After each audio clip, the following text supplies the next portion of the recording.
ప్యాకేజీలో దేవుడు ఎక్కడ ఉన్నాడంటే లాస్ట్లో ఉన్నాడు. వాక్యం ఎక్కడుంది? లాస్ట్లో ఉంది.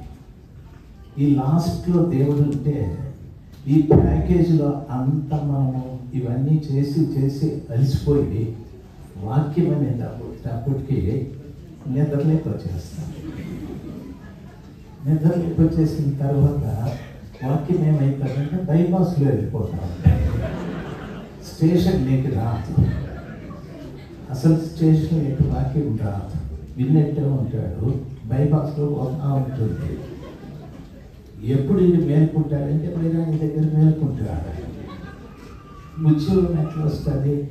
వాక్యం లోపలికి వెళ్ళి పనిచేస్తే కదా. కాబట్టి ఈ ప్యాకేజ్ సైతానుడు ఏర్పాటు చేసిన కార్యాలు ఇవన్నీ కూడా అదే రివర్స్ చేయండి. మొదట వాక్యం చెప్పండి, మళ్ళీ పాటలు పాడుకోండి. సరే, మొదట వాక్యం చెప్పండి, తర్వాత ప్రార్థన చేయండి, తర్వాత పాటలు పాడుకోండి, వర్షిప్ చేసుకోండి. మొదట వాక్యం చెప్పండి. అప్పుడు చూడండి మీ సంఘాల్లో ఉద్యోగం ఎట్లా ఉంటుందో. చల్లగాను వెచ్చగాను కాదు, నులి వెచ్చగా కాదు, వెచ్చగానే ఉండటానికి దేవుడు కృప దయచేస్తాడు. ఎంతమంది కానీ ప్రపంచం అంతా ఏమైపోయిందంటే సంఘాలు దాన్ని ఏమంటారంటే కాపీ కొట్టడం, జిరాక్స్. ఈరోజు యానివర్సరీలో ఇట్లా చేసినారు, రేపు మా చర్చిలో కూడా ఇట్లా చేయాలని కాపీ కొట్టుకోవడం, ఇవి తయారైతున్నాయి. ఒరిజినాలిటీ లేదు, ఎక్కడ కూడా ఒరిజినాలిటీ లేదు. ఒరిజినాలిటీ ఆదిమ సంఘంలో ఉంది. దాన్ని ఎవరు ఫాలో అవుతూ ఉన్నారు? లేదు. దాన్ని పక్కకు నెట్టేసి మన ఇష్టం వచ్చినట్లు మనం చేసుకుంటా ఉన్నాం. దీనివల్ల ప్రయోజనం లేదు. దీనివల్ల లాభం ఏమిటంటే ఈ కూడిక పెట్టిన వాళ్ళకి డబ్బు దండగా, వచ్చిన వాళ్ళకి బిర్యానీ దండగా. ఈ రెండే. మీరు తినిపోతారు, మీరు ఖర్చు పెడతారు. ఈ రెండే జరుగుతాయి. వాక్యము కర్లు పడకపోతే దయచేసి గమనించాల్సింది. ఇక్కడే కాదు, మన దేశంలో కూడా ప్రపంచం అంతా అంతే. కాబట్టి దేవుని మాటల ప్రకారంగా, వాక్య ప్రకారంగా సంఘం ఈ రోజున ఉజ్జీవింపబడి, పాస్టర్ గారు చెప్పినారు, హానోకు 7వ వాడు, లవోదికయ సంఘం 7వది. ప్రస్తుత సంఘము లవోదికయ సంఘం లాగా దిక్కుమాలింది, భ్రష్టత్వం, గుడ్డిది, కుంటిది అన్నాడు కదా. ఎందుకు అంత అనితనం సంఘం లేకొచ్చిందంటే వాక్యం లేక. వాక్యం ఉంటే అట్లా ఉండదు. వాక్యానికి ఉన్న శక్తి ఏంటంటే, వాక్యానికి ఉన్న శక్తి ప్రభు నోరు తెరిచి వెలుగు కలుగుగాక అంటే కలిగింది. అదే వాక్యం ఈ రోజున మన మధ్యలో వినిపించబడుతూ ఉంది. బోధకులు ఎన్నో చెబుతున్నారు, కానీ మనలో కార్యాచరణ జరగలేదంటే దానికి కారణం ఏమిటంటే మనము వాక్యాన్ని వెనక్కి పడేస్తాం. కాబట్టి దైవ సేవకులు చాలామంది వచ్చారు, సంఘంలో విశ్వాసులు, పెద్దలు చాలామంది వచ్చారు. అంత క్రమాన్ని మార్చుకోండి, పద్ధతి మార్చుకుంటే ఒక రోజున యేసు ప్రభు ఎదుట మీరు కొంతమందినైనా నిలబెట్టడానికి అవకాశాలు ఉంటాయి. ఈరోజు సంఘాన్ని ప్రభు దగ్గర నిలబెట్టాలి అనే ఆలోచన సేవకులకు లేదు. సంఘాన్ని తమ ఎదుట నిలబెట్టుకోవాలి. మీరు అక్కడికి వెళ్ళకూడదు, ఇక్కడికి వెళ్ళకూడదు, ఆ బోధ వినకూడదు, ఈ బోధ వినకూడదు. 4 గోడలు వాళ్ళ చుట్టూ కట్టేసి కంచె వేసినట్టుగా ఆ గొర్రెల్ని అక్కడ బంధించి పెట్టేశారు. వాటికి స్వేచ్ఛ లేదు. దయచేసి గమనించాల్సింది, సంఘాలు బలహీనపరచబడటానికి కారణం ఏమిటంటే మనుషులను, సేవకులు దేవుని వైపు తిప్పాలి కానీ ప్రజల్ని తన వైపు తిప్పుకోవడం ప్రారంభించినాడు. ఇప్పుడు చూడండి, ఎవరినైనా అడగండి, బ్రదర్ మీరెవరు అని అడిగితే మరి ఇమ్మాన్యుయల్ చర్చ్, బ్రదర్ మీరెవరు కరమ చర్చ్, బ్రదర్ మీరెవరు ఇంకో చర్చ్ పేరు చెప్తా. వాళ్ళు ఇక్కడికి రారు, వీళ్ళు అక్కడికి పోరు, వీళ్ళందరూ పరలోకానికి పోరు. అది సరిగ్గా కార్యం. మీకు అర్థమైంది అనుకుంటా. అయ్యగారు డల్లుగా ఉన్నారు, అర్థం కాలేదు అనుకుంటారు. దయచేసి గమనించాల్సింది, వీళ్ళు ఎక్కడికి రారు, వాళ్ళు అక్కడికి పోరు. మీరు మేము బ్రదర్, మేము పెంతుకోస్ట్, మేము భక్తశ్రీ. ఓకే, వాళ్ళు ఇక్కడికి రారు, వీళ్ళు అక్కడికి పోరు, వీళ్ళందరూ కలిసి అక్కడికి పోరు. మరి అక్కడికి పోతారంటే సపరేట్ ప్లేస్ ఇస్తే దాన్ని నరకం అంటారు. అక్కడికి వెళ్ళిపోతారు కుప్ప కట్టుకొని. ఎక్కడి నుండి వచ్చినారంటే we are all belongs to UAE. మేమందరూ కూడా ఎవరికి సంబంధించిన వాళ్ళము? యునైటెడ్ నేషన్ ఎమిరేట్స్ అది. అక్కడ నుండి వచ్చేసాం సార్ మేము అని. Okay okay, let's go and die అంటాడు ప్రభు. మేము మీరు నాకు తెలియదు పోండ్రా అంటారు. Sir I'm not joking, I'm very serious about it. కాబట్టి ప్యాకేజ్ మార్చుకోండి. మొదట వాక్యం చెప్పండి, తర్వాత ప్రార్థన చేయండి. మీ పాటలు, మీ వర్షిప్ వెనకలేసుకోండి. దానివల్ల ఇబ్బంది ఏం లేదు. వినేవాడు వింటాడు, పోయేవాడు పోతాడు. వాక్యం ముఖ్యమైన మార్చుకోండి. నేను ఎక్కడికి వెళ్ళినా అదే చెప్తాను. మీరు ఇంతగా తలకాయ కింద పెట్టి కాళ్ళు పైకెత్తిన ఒక్కరిని కూడా పరలోకానికి మీరు తీసుకోలేరు. ఇక్కడే ప్రపంచంలో ఎవరు తీసుకెళ్ళారు? ఆదిమ సంఘంలో అరీతిగా కాదు, వాళ్ళు వాక్యం వాక్యం వాక్యం ఆ వాక్యానికి ఎక్కువ ప్రాధాన్యత ఇచ్చినారు. కాబట్టి సంఘాలు స్థిరపడ్డాయి, బలపడ్డాయి. సంఘంలో ఉన్న విశ్వాసులు క్రీస్తు కొరకు ప్రాణాలు పెట్టడానికి కూడా వారు త్యాగం చేసినారు. దైవ సేవకులు కూడా అలాగే ఉన్నారు. ఇన్ని మాటలు చెప్పినారు మాస్టర్ గారు. హానోకు గురించి, లౌదికేయ సంఘాన్ని గురించి చెప్పినారు. కాబట్టి నేను కూడా సంఘానికి వచ్చి కొన్ని మాటలు చెప్తాను. పరిశుద్ధ గ్రంథమైన బైబిల్లో ఆదికాండం 38వ అధ్యాయం నేను నెమ్మదిగా చెప్తాను, మీరు జాగ్రత్తగా వినాలి. బాబు, నేను చాలాసేపు మాట్లాడతాను. నేను నిలబడితే ఒకవేళ కష్టమవుతుంది. ఈ ముందు వచ్చి కూర్చోండి, లేకపోతే ఈ స్టేజ్ మీదకి వచ్చాను. ప్లీజ్ రండి, నిలబడి అవుతున్నారు. రండి రండి సార్.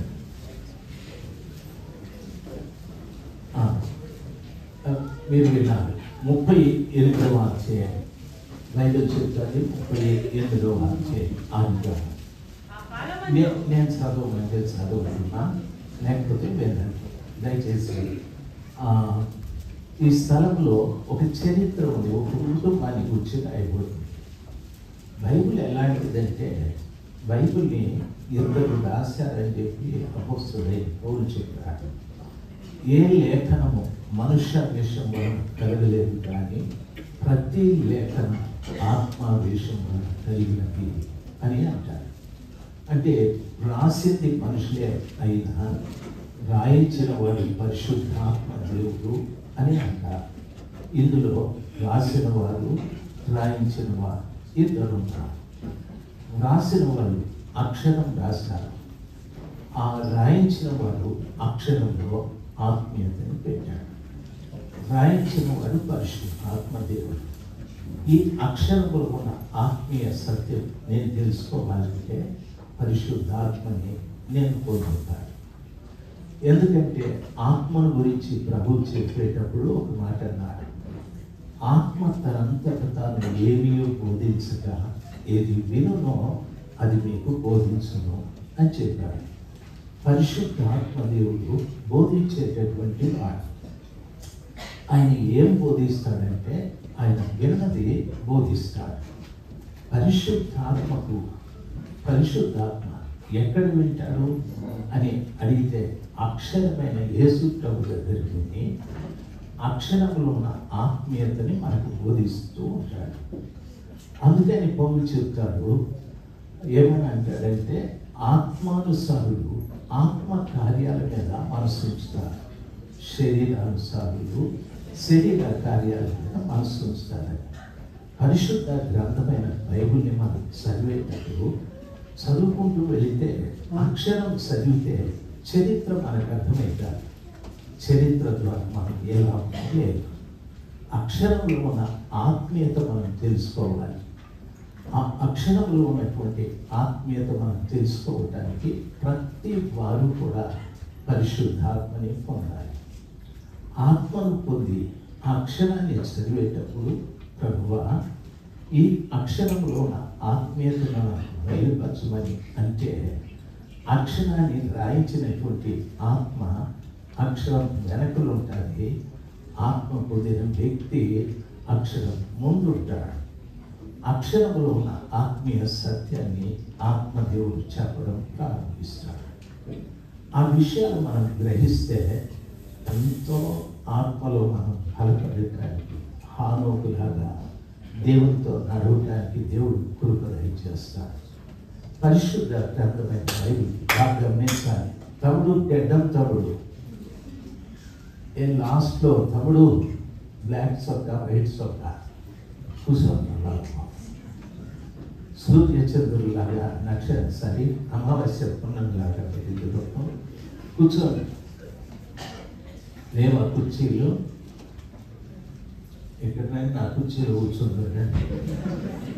ఎక్కడో దగ్గర కూర్చోండి. రావాల్సిన పని లేదు. మీరు అట్లా తిరుగుతా అది చేస్తే నేను డిస్టర్బ్ అవుతాను, చెప్పేది మర్చిపోతాను. కాబట్టి ఎక్కడో దగ్గర కూర్చోండి సైలెంట్గా.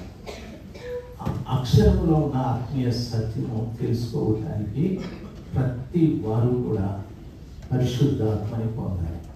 అందుకని ఆదిమ సంఘంలో పేతురు గారు బోధించినప్పుడు వాళ్ళు అన్నారు, మీరు బోధిస్తూ ఉంటే మా హృదయం నొచ్చుకోండి, మేమేం చేయాలి అంటే మీరు మారు మనసు పొందండి, పాప క్షమాపణ నేర్పండి, ప్రతి వాడు యేసు ప్రభు నామంలో బాప్తిస్మం పొందండి, అప్పుడు మీరు పరిశుద్ధాత్మ వరమును. అది పొందడం లేదే మనము. మీరు పొందాలని ఖచ్చితంగా బోధించడం లేదే సంఘంలో. అందరూ వాక్యాలు చదువుతారు, పరిశుద్ధాత్మ అనే వరం పొందుదు అది చెప్పడం లేదు. దయచేసి గమనించాలి. దానికి వేరే వేరే విషయాలు చెప్తూ ఉంటారు. అది అంత మంచిది కాదు. బాప్తిస్మం పొందిన ప్రతి వ్యక్తి ఖచ్చితంగా పరిశుద్ధాత్మని పొందాలి. పొందితేనే ఒకటి అక్షరంలో ఉన్న ఆత్మీయ సత్యాలు ఆత్మదేవుడు బోధిస్తాడు. రెండవది ఆత్మ పొందితే ఆ వ్యక్తిని ఆ ఆత్మ సర్వసత్యంలోకి నడిపిస్తూ ఉంటారు. ఈరోజు సర్వసత్యంలోకి సంఘం నడిపించబడ్డం లేదు. లోకంలో నుండి వస్తుంది, దేవుని సన్నిధానంలో కాసేపు కూర్చుంటుంది, ఆమె నాటనే లోకంలోకి వెళ్ళిపోతుంది. అందరూ ఆ పని చేస్తూ ఉన్నాం. కాబట్టి ఈ రోజున సంఘం యేసు ప్రభు రాకడకు సూచనలు ఉన్నాయి. ప్రభు వస్తాడంటే రానివ్వండి. వస్తే ప్రయోజనం ఏముంది? వస్తాడని చెప్పిన వారికి ప్రయోజనం లేదు, వస్తాడని వింటున్న వారికి ప్రయోజనం లేదు. నేను నష్టపోతున్నా, మీరు నష్టపోతారు. కాబట్టి వాక్యం అనేది రెండు విధాలుగా, అక్షరము చరిత్రను చెబుతుంది, అక్షరంలో ఆత్మీయమైన సత్యాలను తెలియపరుస్తారు. ఇక్కడ ఏం రాయబడిందంటే, ఒక కుటుంబం, అది యాకోబు కుటుంబాన్ని గురించి చెప్తాడు. ఆ కాలమందు యోధా తన సహోదరులను విడిచి హీరా అను అదుల్లామీని యొద్ద ఉండుటకు వెళ్ళెను అని అంటాడు. ఆ కాలమందు అంటే ఒక దూరపు కాలాన్ని చూపెట్టి ఆ కాలంలో యోధా అని అన్నారు. సరే, యోధా ఎవరంటే యాకోబు తండ్రి గారికి లేయా తల్లి గారికి పుట్టిన కుమారులలో 4వ వాడు యోధా. ఆ తరువాత ఆ ముగ్గురు ఏమైంది? అక్కడ అంటాడు, ఆ సహోదరులను విడిచిపెట్టి హీరా అనున్నటువంటి అదుల్లామీయుని యొద్దకు యోధా వెళ్ళాను అని అంటాడు. ఎందుకు వారి సహోదరులను యోధా వదిలిపెట్టాడు? వారి సహోదరులలో మొదటివాడు రూబేను, రెండవ వాడు షిమ్యోను, మూడవ వాడు లేవి. ఈ ముగ్గురిని కూడా విడిచిపెట్టి హీరా దగ్గరికి వెళ్ళాడు. హీరా అంటే ఘనమైన వాడు, ఘనత వహించిన వాడని. ప్రపంచంలో ఘనత వహించిన వాడు ఎవరంటే నా యేసు ప్రభు ఒక్కడే. భూమి మీద ఎంతోమంది ఈరోజు చూడండి, ఇరాక్ ప్రెసిడెంట్ గారు ఈ ప్రపంచంలో ప్రపంచ పటంలో ఇజ్రాయేలీల దేశం లేకుండా చేస్తారన్నాడు. పాపం ఆయనకుండే పౌరుషం పట్టుదల ఆయనే పోయినాడు పాపం. దయచేసి గమనించాల్సింది. అందరూ అన్నారు వీళ్ళు చేస్తారా పని అనుకున్నారు. ప్రభు అనుకున్నాడు నువ్వు వచ్చేలా ఎందుకు ఊరికేవాడు అని చెప్పి సింపుల్గా ఇన్విటేషన్ ఇచ్చినాడు. వెళ్ళిపోయినాడు పాపం. ఇస్సాక్ గారు మీకు అర్థమైతే ఉందా? మీరు గల్లుగా ఉన్నారు, దేవుడు మిమ్మల్ని భయంకరమైన ప్రాణాపాయం నుండి కాపాడినాడు. అవునంటారు కాదు, చాలా కృతజ్ఞతగా ఉండాలి మీరు. ఒకసారి హల్లెలూయా చెప్పండి. Your look like two young.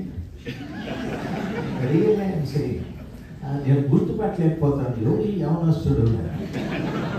నేను వాక్యం చెప్తానే రీకలెక్ట్ చేసుకుంటాను. ఓకే, నేను చెప్పింది కరెక్టే. ఓకే, దేవునికి స్తోత్రం. దేవుడు మనకు చేసిన మేళకి ఎంతో కృతజ్ఞత కలిగి ఉండాలి.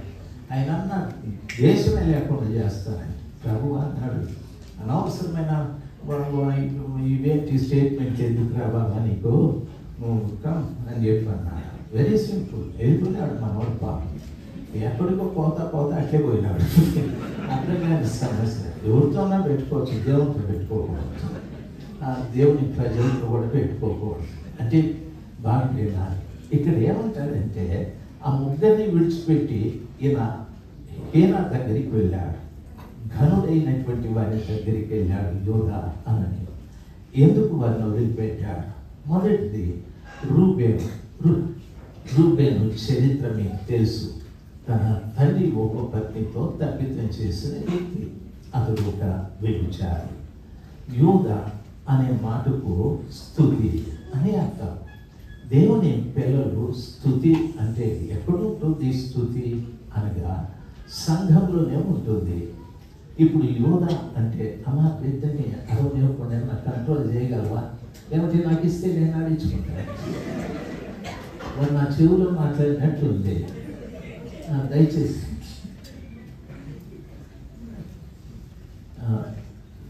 పోయి మనకి బిర్యానీ తినిపించుకోండి మొదట. అప్పుడు నిద్రపోతాడు. బిడ్డ చూడు ఎంత బాగుందో. ఇవే నా బొకే ఇచ్చింది. Very good. వానికి నువ్వు బొకే ఇచ్చింటే సరిపోయింది. వాడు అందుకే వాళ్ళు అమ్మతో పోట్లాడుతున్నాడు. సారీ మా ఆ సీట్ ఖాళీ ఎవరైనా వచ్చి కూర్చోండి, ఎందుకంటే మళ్ళా వచ్చి కూర్చోకూడదు. ఓకే, ఒకసారి హల్లెలూయా చెప్పాలి, ఇంకోసారి జోకమ్మా నువ్వు చెప్పవా? నాకు ఎక్స్పర్ట్ అనుకుంటాను. మా ఊరే అంతే. ఏది నువ్వు చెప్తే నేను చెప్పేదాన్ని చెప్పండి హల్లెలూయా. దేవుని బిడ్డలు మీరు అన్నింటిలో కూడా హల్లెలూయా అంటే తప్పేముంది? నేను పోయిందా అన్నట్టు లేదు కదా. హల్లెలూయా అంటే దేవుని స్తుతించండి అనే అర్థం. కాబట్టి చెప్తే తప్పేం లేదు. రూబేన్ ఎందుకు వదిలిపెట్టాడంటే యోధా అంటే స్తుతి అంటే సంఘం. సంఘం ఎప్పుడు కూడా వ్యభిచారం చేసే వాళ్ళతో సాంగత్యం కలిగి ఉండకూడదు. నన్ను బాగా గమనించాలి. బైబిల్ ఏమంటారంటే ఎవరైనా వ్యభిచారులు అంటారంటే యాకోబు ఒక మాట అంటారు. ఏమంటాడంటే వ్యభిచారిణులాగా ఈ లోక స్నేహం దేవునితో వైరమని మీరు ఎరుగరా అని అన్నాడు. అంటే మనల్ని దేవుడు లోకంలో నుండి ప్రత్యేకించి మనల్ని రాజులుగా యాజక సమూహంగా చేశారు. లోకంలో నుండి మనం ప్రత్యేకించబడిన వారు. సార్ నన్ను బాగా గమనించాలి. లోకంలో నుండి ప్రభు మనల్ని ప్రత్యేకపరిచి ఆయన రక్తంతో మనల్ని కడిగి పవిత్రపరిచిన తరువాత మనం స్తుతించేవారుగా కావాలి. మనం స్తుతించేవారుగా కావాలి.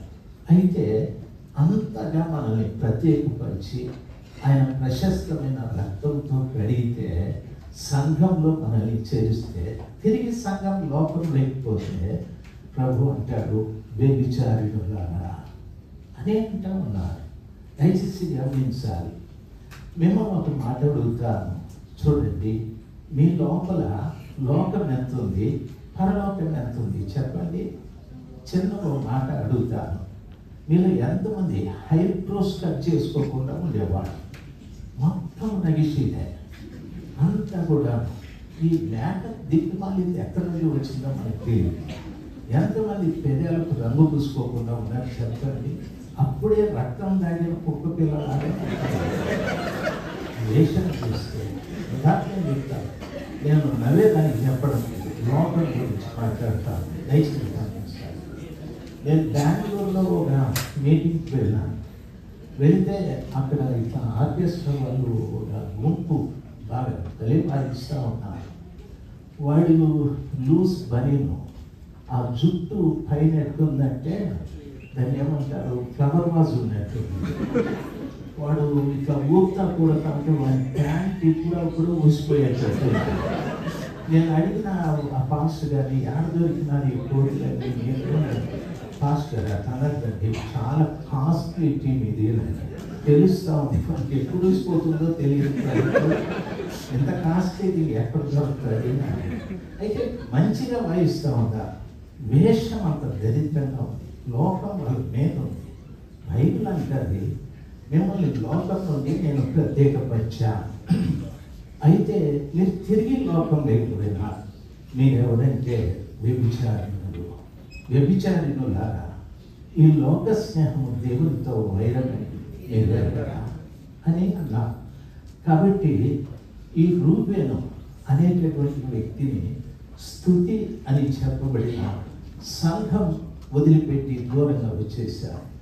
సంఘం ఈ రోజున లోకం నుండి దూరం అయిపోవాలి.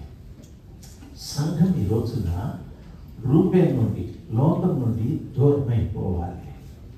నువ్వు లోకంతో పాటు, లోకస్తులతో పాటు నేను కూడా ఉంటానంటే దానివల్ల ప్రయోజనం లేదు, దానికి దేవుడు ఒప్పుకోడు. రెండవది షిమ్యోను, లేవి, ఇద్దరిని కలిపి చెప్తాను. మరి చెల్లి దేనమ్మ తల్లి, ఆమె ప్రయాణమైపోయేటప్పుడు ఆ షెకెం అనే పట్టణంలో ఏదో చూడాలని పోయింది.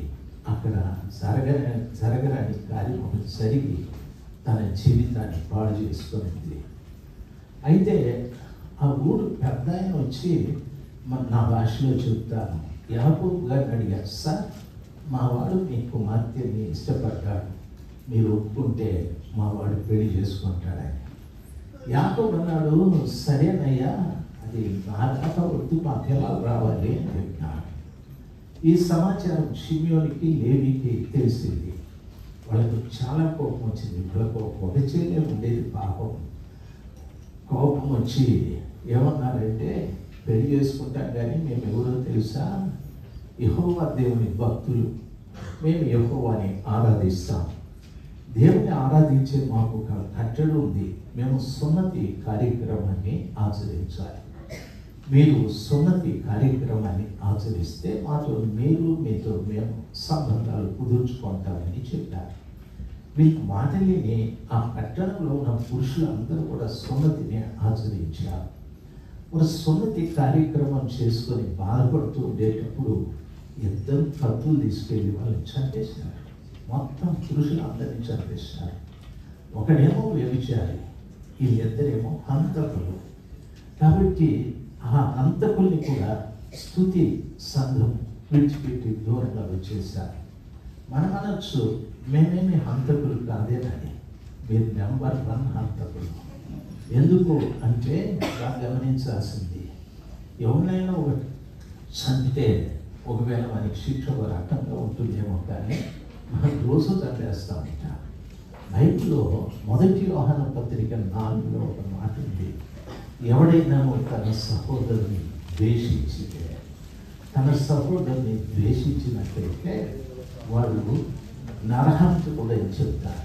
ప్రేమించకపోతే నరహంతకుడు అని చెప్తారు. సార్ ఇక్కడ మీరు చాలామంది ఉన్నారు, నన్ను వేరేగా అనుకోవద్దని.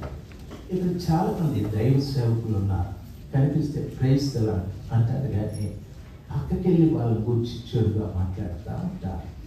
సహోదరుని ప్రేమించలేని తత్వం మంది. ఎవడో ఒక మనిషి ఒకరిని పొడిచాడంటే ఏదో వాడిని పోలీసులు తీసుకెళ్ళి కోర్టుకు తీసుకెళ్ళి శిక్షేస్తారు, 50 జీవ కారాగార శిక్ష.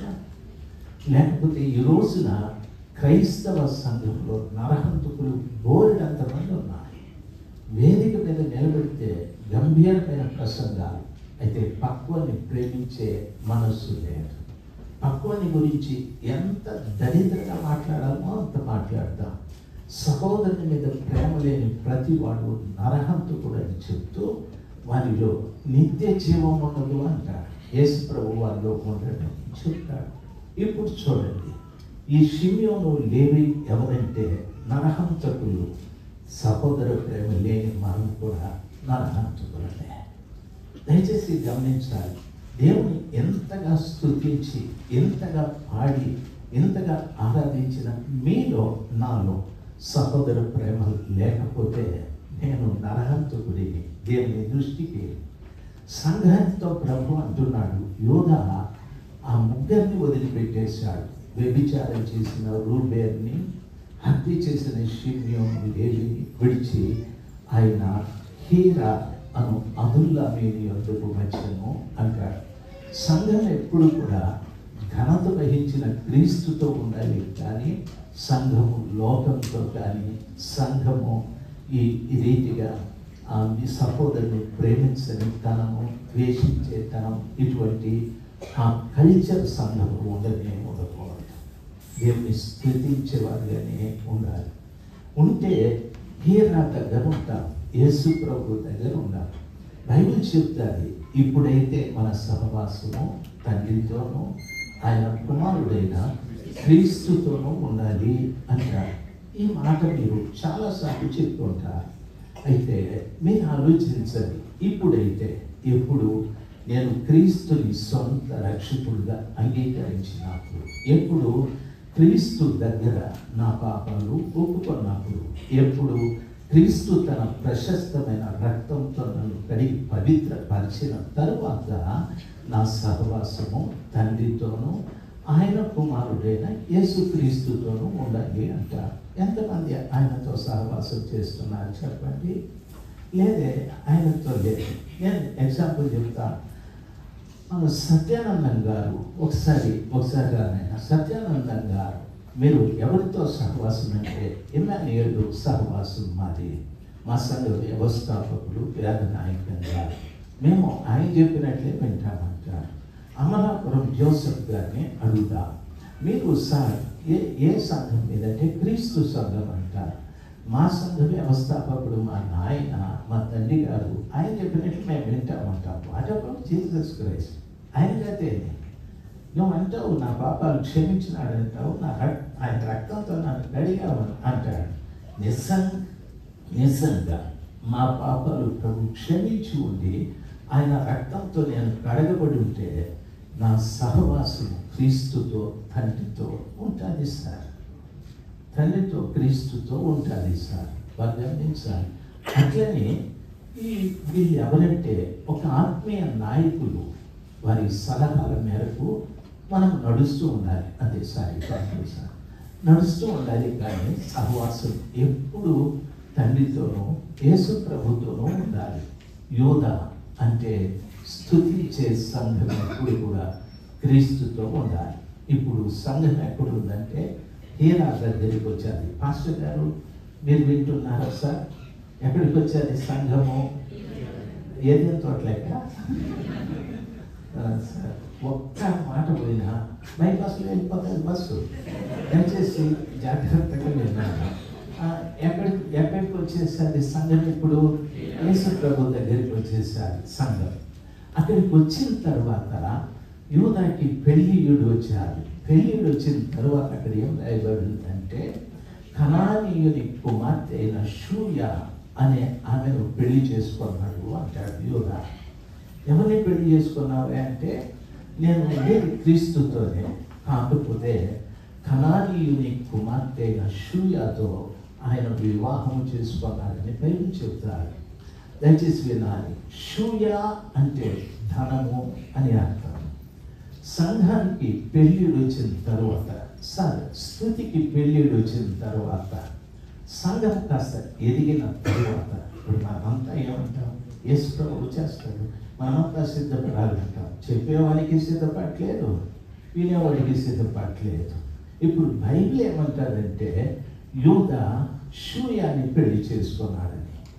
షూయా అంటే ధనము అని అర్థం.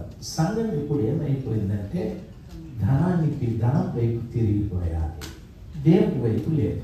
ఇప్పుడు ఎక్కడైనా మీరు యూట్యూబ్లో చూడండి, మనోడు కోటు బూటు సూట్ వేసుకొని అడుగుతుంటా ఉంటాడు, సార్ దయచేసి మేము ఇది కడతా ఉన్నాం, ఇది కొంటా ఉన్నాం, ఫలానా వాళ్ళు తేవాలి, 1000 ఇచ్చేవాళ్ళు కావాలి, 500 ఇచ్చేవాళ్ళు కావాలి, 1,00,000 ఇచ్చేవాళ్ళు కావాలి అని. దయచేసి మన ఇంటికాడికి అమ్మా అని అడిగిన వైపు 10 రూపాయలు లేదు. వీడు స్టేజ్ బెగ్గర్, వాడు స్ట్రీట్ బెగ్గర్. మీరు వాక్యాలు చేసిన వెరీ గుడ్, నిద్ర పోయేది మీకు. వీడేమో స్టేజ్ బెగ్గర్, వాడేమో స్ట్రీట్ బెగ్గర్. మీకు అర్థమైందన్నా? ప్రభు ఏమంటాడంటే ఈ దీన సహోదరులలో మీరు ఒకరికి సహాయం చేస్తే నాకు చేసినట్టే, వారికి చేయం. మనం స్టేజ్ దగ్గరికి చేస్తాం.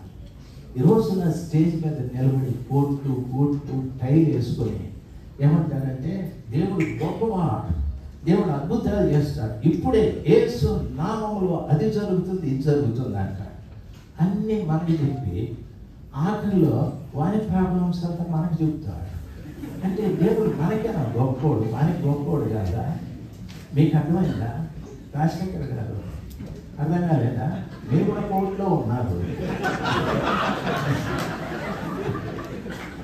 గుడితో చచ్చిపోతా ఉంటే కోర్టు ఎందుకు? దయచేసి గమనించాల్సింది. ఇదొక ఫ్యాషన్ అయిపోయింది, కోర్టు లేకపోతే నేను పాస్టర్ కాదన్నట్టు. దేవుని కృప తీసేసేయండి సార్, ఎంతకాలం పోయినా కేసుకుంటే. వినండి, స్టేజ్ మీద నిలబడి దేవుడు గొప్పడు అద్భుతాలు ఇప్పుడే చేస్తాడంట. మరి నీకేమో వచ్చిందో నీకు చేయడు దేవుడు అద్భుతాలు. మనం అనుకుంటాడు బాబా తల్లి అమ్మ అని. దయచేసి గమనించాల్సింది, స్ట్రీట్ దగ్గరికి సహాయం చేయండి, దేవుడు సంతోషిస్తాడు. స్టేజ్ దగ్గరికి చేస్తే నాశనం అయిపోతాడు. కాబట్టి మనము ఎవరి దగ్గర చేయి చాప అంటే కింద వేసుకునేది కాదు, చేయి ఇసగారు చేయి చాపలు. మన చెయ్యి ఎప్పుడు ఆకాశంతో చూడకూడదు, మన చెయ్యి ఇట్లే ఉండాలి, మనం ఇచ్చేవారుగానే ఉండాలి, పుచ్చుకునేవారుగా ఉండకూడదు. కాబట్టి వారందరినీ కూడా వదిలిపెట్టిన సంఘం క్రీస్తు దగ్గర ఉండి ఇప్పుడు ఎక్కడికి వెళ్ళిపోయిందంటే ధనం దగ్గరికి వెళ్ళిపోయింది. వివాహ సమయం వచ్చేటప్పటికి ధనం దగ్గరికి వెళ్ళిపోయింది పెళ్లి చేసుకోవటానికి. ఇప్పుడు పెళ్లి, ఈ సంఘానికి పెళ్లి కొడుకు ఎవరంటే డబ్బు. ప్రభు ఒక మాట చెప్పినాడు, ధనం ఎక్కడ ఉండునో మన హృదయము అక్కడ ఉండదు. ప్రభు ఇంకో మాట కూడా చెప్పినాడు, మనుషులు కట్టిన హస్తకృత్యములలో నేను నివాసం చేయను, నేను ఏర్పాటు చేసుకున్న దేవాలయము మానవ హృదయం అని చెప్పాడు. మన హృదయం అన్నాడు. యేసు ప్రభు ఏమో మన హృదయంలో ఉండాలి. ఈ హృదయం ఏమో డబ్బు దగ్గరికి వెళ్ళిపోయింది. ఇప్పుడు యేసు ప్రభు ఎక్కడ ఉండాలి? ఎక్కడ? మీకు అర్థమైందా సార్? మీకు అర్థమైందా? మీకు అర్థం కాదా? నేను మళ్ళీ రిపీట్ చేస్తాను, మీకు అర్థమైంది అని అంతవరకు చెప్తాను. దయచేసి గమనించాల్సింది, యేసు ప్రభు ఏమన్నాడంటే, తమ్ముడు నీకు అర్థమైందా? నవ్వుతా ఉంది తమ్ముడు, అర్థమైందా? అర్థం కాకనే కదా నవ్వు సరిపోయింది. బైబిల్ చెప్తా ఉంది, ఏమంటాడంటే ధనం ఎక్కడ ఉండునో వారి హృదయం అక్కడ ఉండునో అంటాడు. మీరు బాగా గమనించాలి, నేను చెప్పేది మీకు అర్థం కావాలా. ఇప్పుడు ఆడ పడేసిన డబ్బులు నా మొగలు చూస్తారా? ఆ చుట్టూ ఉండే కానీ దాన్నే చూస్తారా? ఎట్లా దాన్ని లేపేద్దాం? మీకు అర్థం కాదా? ఏవో డిఫరెంట్ టైప్ ఆఫ్ ఆలోచనలు వాళ్ళకి వస్తాయి. చిన్నగా బైబిల్ ఆడ పెట్టినట్టు చేద్దాం, లేకపోతే చిన్నగా కాలు దాని మీద పెట్టి కలుపుకున్నాం, లేకపోతే ఏదో ఖర్చు వేసేసి ఎత్తుకున్నాం. రకరకాల ఆలోచనలు వస్తున్నాయి. నేను పడేసిన ఊరికే ఉంటాను, నేను ఎత్తుకుంటాను. ఓకే, నేను అర్థమైందని చెప్తా ఉన్నాను. ధనం ఎక్కడ ఉంటుందో ప్రభు అంటాడు, వాళ్ళ హృదయము అక్కడ ఉంటుంది అని. ప్రభు ఏమంటాడంటే, బాబు మీరు పెద్ద పెద్ద బిల్డింగ్లన్నీ కట్టినారు, అది కాదు నా దేవాలయము, మీ హృదయము నాకు ఆలయం అన్నాడు. ఈ హృదయం ఏమో డబ్బు దగ్గరికి వెళ్ళిపోయింది. ఇప్పుడు యేసు ప్రభు ఎక్కడ ఉండాలా? యేసు ప్రభు ఉండేదానికి నీ దగ్గర చోటు ఏది? మీకు అర్థమైందా నాయన? మీరు ఎందుకు సీరియస్గా ఉన్నారు? యేసు ప్రభు నీ దగ్గర ఉండేదానికి చోటు లేదు కదా. డబ్బు దగ్గరికి వెళ్ళిపోయింది హృదయం. ప్రభు నీ చుట్టూ చూసేసి సారీ అనేసి వెళ్ళిపోతాడు. అయితే ఇది ఓవర్ యాక్షన్ చేస్తాడు. ఏమని? ప్రభువా రా, ప్రభువా రా అని. సైతాన్ పట్ట నిలబడి ఎక్కడికి వచ్చేది? ఆల్రెడీ నువ్వు నా దగ్గరికి వచ్చేసినావు, ఆయన వచ్చి ఏం చేయాలి పాపము అని. దయచేసి గమనించాల్సింది, సేవకుడైనా విశ్వాసి అయినా ధనం మీద అపేక్ష ఉండకూడదని రిపీటెడ్ మళ్ళా పౌలు గారు చెప్తాను. ధనాపేక్ష సమస్త కీడులకు మూలమని మళ్ళా గుర్తు చేస్తాడు. ధనాపేక్ష ఉండకూడదు. ఉంటే మీరు కీడుల్లోకి వెళ్ళిపోతారు, విశ్వాస భ్రష్టులు అయిపోతారు, ఒకరినొకరు చంపుకొని చచ్చిపోతారని చెప్పన్నాడు. ఈ రీతిగా సంఘంలోకి ధనం రాకూడదు. ధనం అవసరం, అంతేకాని ధనం మీద అపేక్ష అవసరం ఉండదు. ఇప్పుడు చూడండి, మీకు భాగర్థమేదని చెప్తాను. కేఏ పాల్ గారు ఆంధ్ర రాష్ట్రానికి దేవుడిచ్చిన వరం. ఆయన గొప్ప భక్తుడు ఆయన. అయితే ధనం ధనం ధనం ధనం వచ్చి ఆఖరికి ఇప్పుడు దిక్కుమాలిన పరిస్థితి అయిపోయింది. అందరూ అంటాడు ఆయన నాకేంటి ఓటని. ఆయన భార్య కూడా ఏది ఆయన తెలుసు. ఆయన భార్య కూడా ఏది రోజు వాళ్ళ ఇంట్లో ఫైటింగ్ ఉంటుంది. ఎందుకు శని బట్టి వాడు పోయి రోడ్డు పడి పడతావు, మాకు పరువు తీస్తారు. అసలు ఉంటే కదా మనకు పరువు ఎప్పుడో పోయింది అని మనవాడు కారికి తిరిగింది. వాడు పవన్ కళ్యాణ్ అంటాడు, వీడు చంద్రబాబు అంటాడు, అటు జగన్ అంటాడు. ఏందో ఆయన పరిస్థితి అర్థం కాని సమస్య. అయితే వాస్తవానికి ఒకప్పుడు ఎంతో పైకి దేవుడు ఆయన తీసుకెళ్ళాడు. ధనం ఆయన్ని ఎంత దిగజార్చిందంటే దిగజార్చేసేది. కాబట్టి ధనం అనేది మనల్ని భ్రష్టుల్ని చేస్తారు, విశ్వాస భ్రష్టుల్ని చేస్తారు, ఒకరినొకరు చంపుకుంటారు. ఈ రీతిగా బైబిల్ చెప్తారు. కాబట్టి సంఘము పరిపక్వతలోకి వచ్చిన తరువాత సంఘము ధనం వైపు చూడకూడదు, దేవుని వైపే చూడాలి. అందుకు పౌలు అంటాడు, నేను గురి వద్దకు పరిగెత్తుకుంటూ వెళ్తున్నా, నా విశ్వాసాన్ని కాపాడుకుంటా. నేను గురి వద్దకు పరిగెత్తేటప్పుడు నా విశ్వాసాన్ని పాడు చేసేటివి చాలా నాకు ఎదురు పడ్డాయి. అందుకని నా విశ్వాసాన్ని కాపాడుకుంటాను, గురి వద్దకు చేరుకుంటాను, ఇంకా నాకు జీవ కిరీటం ఉంది అని చెప్పాడు. సేవకు డబ్బు అవసరమే, అయితే డబ్బు మీద అపేక్ష మంచిది కానీ కాదు. దేవుని వాక్యం ఆ రీతిగా సెలవిస్తారు. ఇప్పుడు డబ్బు సంఘం ఇద్దరు కలుసుకున్నారు. సంఘానికి ఇప్పుడు భర్త ఎవరంటే డబ్బు. చాలామంది సేవకులు నిలబడితే అంటారు. ఇప్పుడు మా సత్యానంద గారు ఈ యానివర్సరీ గురించి ప్రజల్ని ఏమడిగినాడు ఏమో నాకు తెలియదు, కానీ ఏమనుకోవద్దు ఆయన. యానివర్సరీ పెడతాం, ఖర్చు ఇంత, బిర్యానీ అంత, ఎన్ని కేజీలు మటన్, ఎన్ని కేజీలు చికెన్, ఎన్ని కేజీలు చికెన్ పకోడా, కాబట్టి మీరు అంత ఇవ్వాలి, ఎంత ఇవ్వాలి అని వాళ్ళు నొచ్చుకోను మెచ్చుకోను తలాటేసిన తర్వాత ఇచ్చినారు. అంతా ఇచ్చిన అయిపోయిన తర్వాత మా సత్యానందం పాస్టర్ గారు, మా సంఘ బిడ్డలు అంతా అంటారు, మన యానివర్సరీ భలే జరిగింది అంటారు. భలే అంటే బిర్యానీ 30-80 కేజీలు మనం మాంసం తెచ్చి వండాము తెలుసా, అది భలే జరిగింది. మళ్ళీ ఏమంటారు, మన యానివర్సరీకి వచ్చిన జనం ఎవరికి రాలేదు, కుర్చీలు కూడా రాలేదు అంటారు. కుర్చీలు నిండినారు, బిర్యానీ తిన్నారు, అందరూ పోతా తినేసి పోతా ఉంటారు. చట్నీ బాగుందంటారు. మరి బిర్యానీకి ఎందుకు తినాలా, చట్నీనే తిని సావచ్చు కదా అంటే. పెరుగు చట్నీ చాలా బాగుందంటారు. పెరుగు చట్నీ బాగుంటే బిర్యానీ ఎందుకు తింటుంది? విచిత్రమైన మాటలు ఇవన్నీ కూడా. ఇంకొకటి అంటాడు, కొత్తిమీర చెట్టు కూడా భలే ఉంది అంటాడు. అదే తెలియదు. చాలామంది ఇట్లా అంటారు. అప్పుడు అంటారు, మా సత్యానంద పాస్టర్ గారు సంఘ పెద్దలు అంటారు, మనకు యానివర్సరీకి పోయినసారి ఎంత ఖర్చు అయింది, ఈసారి ఇంత ఖర్చు అయింది, వచ్చే ఆదివారం కృతజ్ఞత కూడిక మీరు ఇచ్చినందుకు దేవునికి స్తోత్రాలు, దేవుడు మేము అత్యధికంగా దీవించుగాక అంటాడు. ఏది దేవుని ఒకడికి రాలే చర్చలు ఒక్కరికి రాలే ఆశీర్వాదం. చర్చిలో రోగంతో ఉన్నాడు, అప్పులతోనే ఉన్నాడు. పెళ్ళాం పోరుంది, వాడు పెళ్ళాం పోరుతూనే ఉన్నాడు. మొగుడు ఇచ్చిపెట్టి వెళ్ళిపోయింది, పెళ్ళాం మీద రానే లేదు. తాగేవాడు తాగుతానే ఉన్నాడు. ఇప్పుడే మీకు ఆశీర్వాదం అంటారు. మొగనికి వచ్చేసాయి. మా చర్చి గురించి చెప్తాను, అందరినీ చెప్తే తాతాను నన్ను. అందుకని మా చర్చి గురించి చెప్తాను. ఎవరు దీవించబడినట్టు? ఎవరు లేదే. డబ్బు ఖర్చు, మీ టైం వేస్ట్, మా టైం వేస్ట్. బిడ్డలందరూ పాడి వాళ్ళ క్షమత రావటం లేదు. ఆ వీడియోలో చూసినాను నేను లైవ్లో. ఏమిరా వీళ్ళకి కష్టాలు. ఆ తమ్ముడే వేస్తాడు మ్యూజిక్, నాయన సర్కస్ అని మించిపోయినట్లు వేస్తాడు వాళ్ళు. డమా నాకు అనిపించింది, ఏమిరా కత్తి మా ఊరు జోసఫ్ పాడేటప్పుడు పుట్టినాడు చూడు మహానుభావుడు. అయిపోయింది. దయచేసి గమనించాల్సింది, అంత శరీర కష్టమేనండి.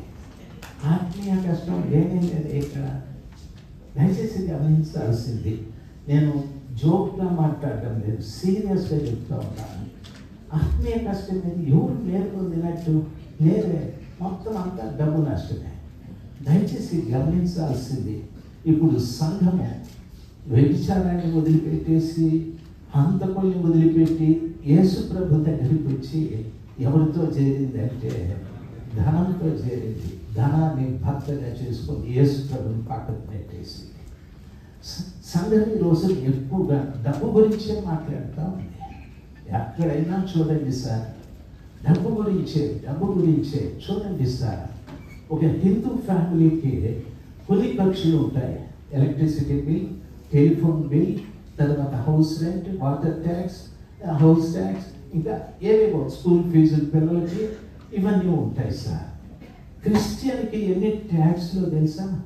ఓ దశంభాగాలు ఇవ్వాల, కృతజ్ఞత కానుకలు ఇవ్వాల, ప్రతిష్ఠిత అర్పణ ఇవ్వాల, వారం సంఘాలు ఇవ్వాల, కరెంట్ బిల్లులు కట్టుకోవాలా, హౌస్ ట్యాక్స్ కట్టాలా, హౌస్ రెంట్ కట్టాలా, పిల్లల చదువులకు పెట్టాలా. ఓ అమ్మో వీడు దరిద్రుడు అయిపోతాడు. ఎన్ని ట్యాక్స్లు అంటే ఇది నాయనం. దయచేసి గమనించాల్సింది. మీకు అర్థమైతే ఉందా? మీరేం మాట్లాడడం లేదు, మీరు చాలా సీరియస్గా చూస్తూ ఉంటారు. కోసం అయితే నన్ను ఏదో చేసే కట్టారు. మీరు ఏం చేసినా పర్వాలేదు. ఎన్ని ట్యాక్స్లు బిడ్డలు తిట్టి ముందుకు వచ్చేటప్పటికి జోబులో చేపెట్టి ఏముందో ఎత్తేయాలి, లేకపోతే అయ్యగారు కానుక తర్వాత అంటాడు మీకు శాపం వస్తుంది దారుణంగా ఇవ్వకపోతే అంట. ఇది ఒక పెద్ద పోరు, శాపం వచ్చేస్తుంది అని ఎప్పటికీ వైకోటీయుడు ఎక్కడుండేది లాక్కొచ్చి వేసేస్తాడు. దిక్కుమాని శాపం అట్లా పోనీ తిథిలోనే పోనీ అని. దయచేసి గమనించాల్సింది, క్రైస్తవుడు ఈ రోజున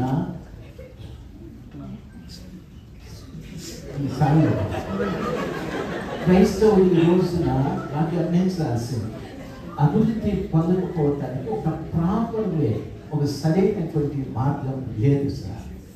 ఎక్కడుందంటే సంఘం పూర్తిగా డబ్బు వైపు తిరిగిపోయింది సార్. డబ్బుని భర్తగా చేసుకుంది. ఇప్పుడు బాగున్నాడు.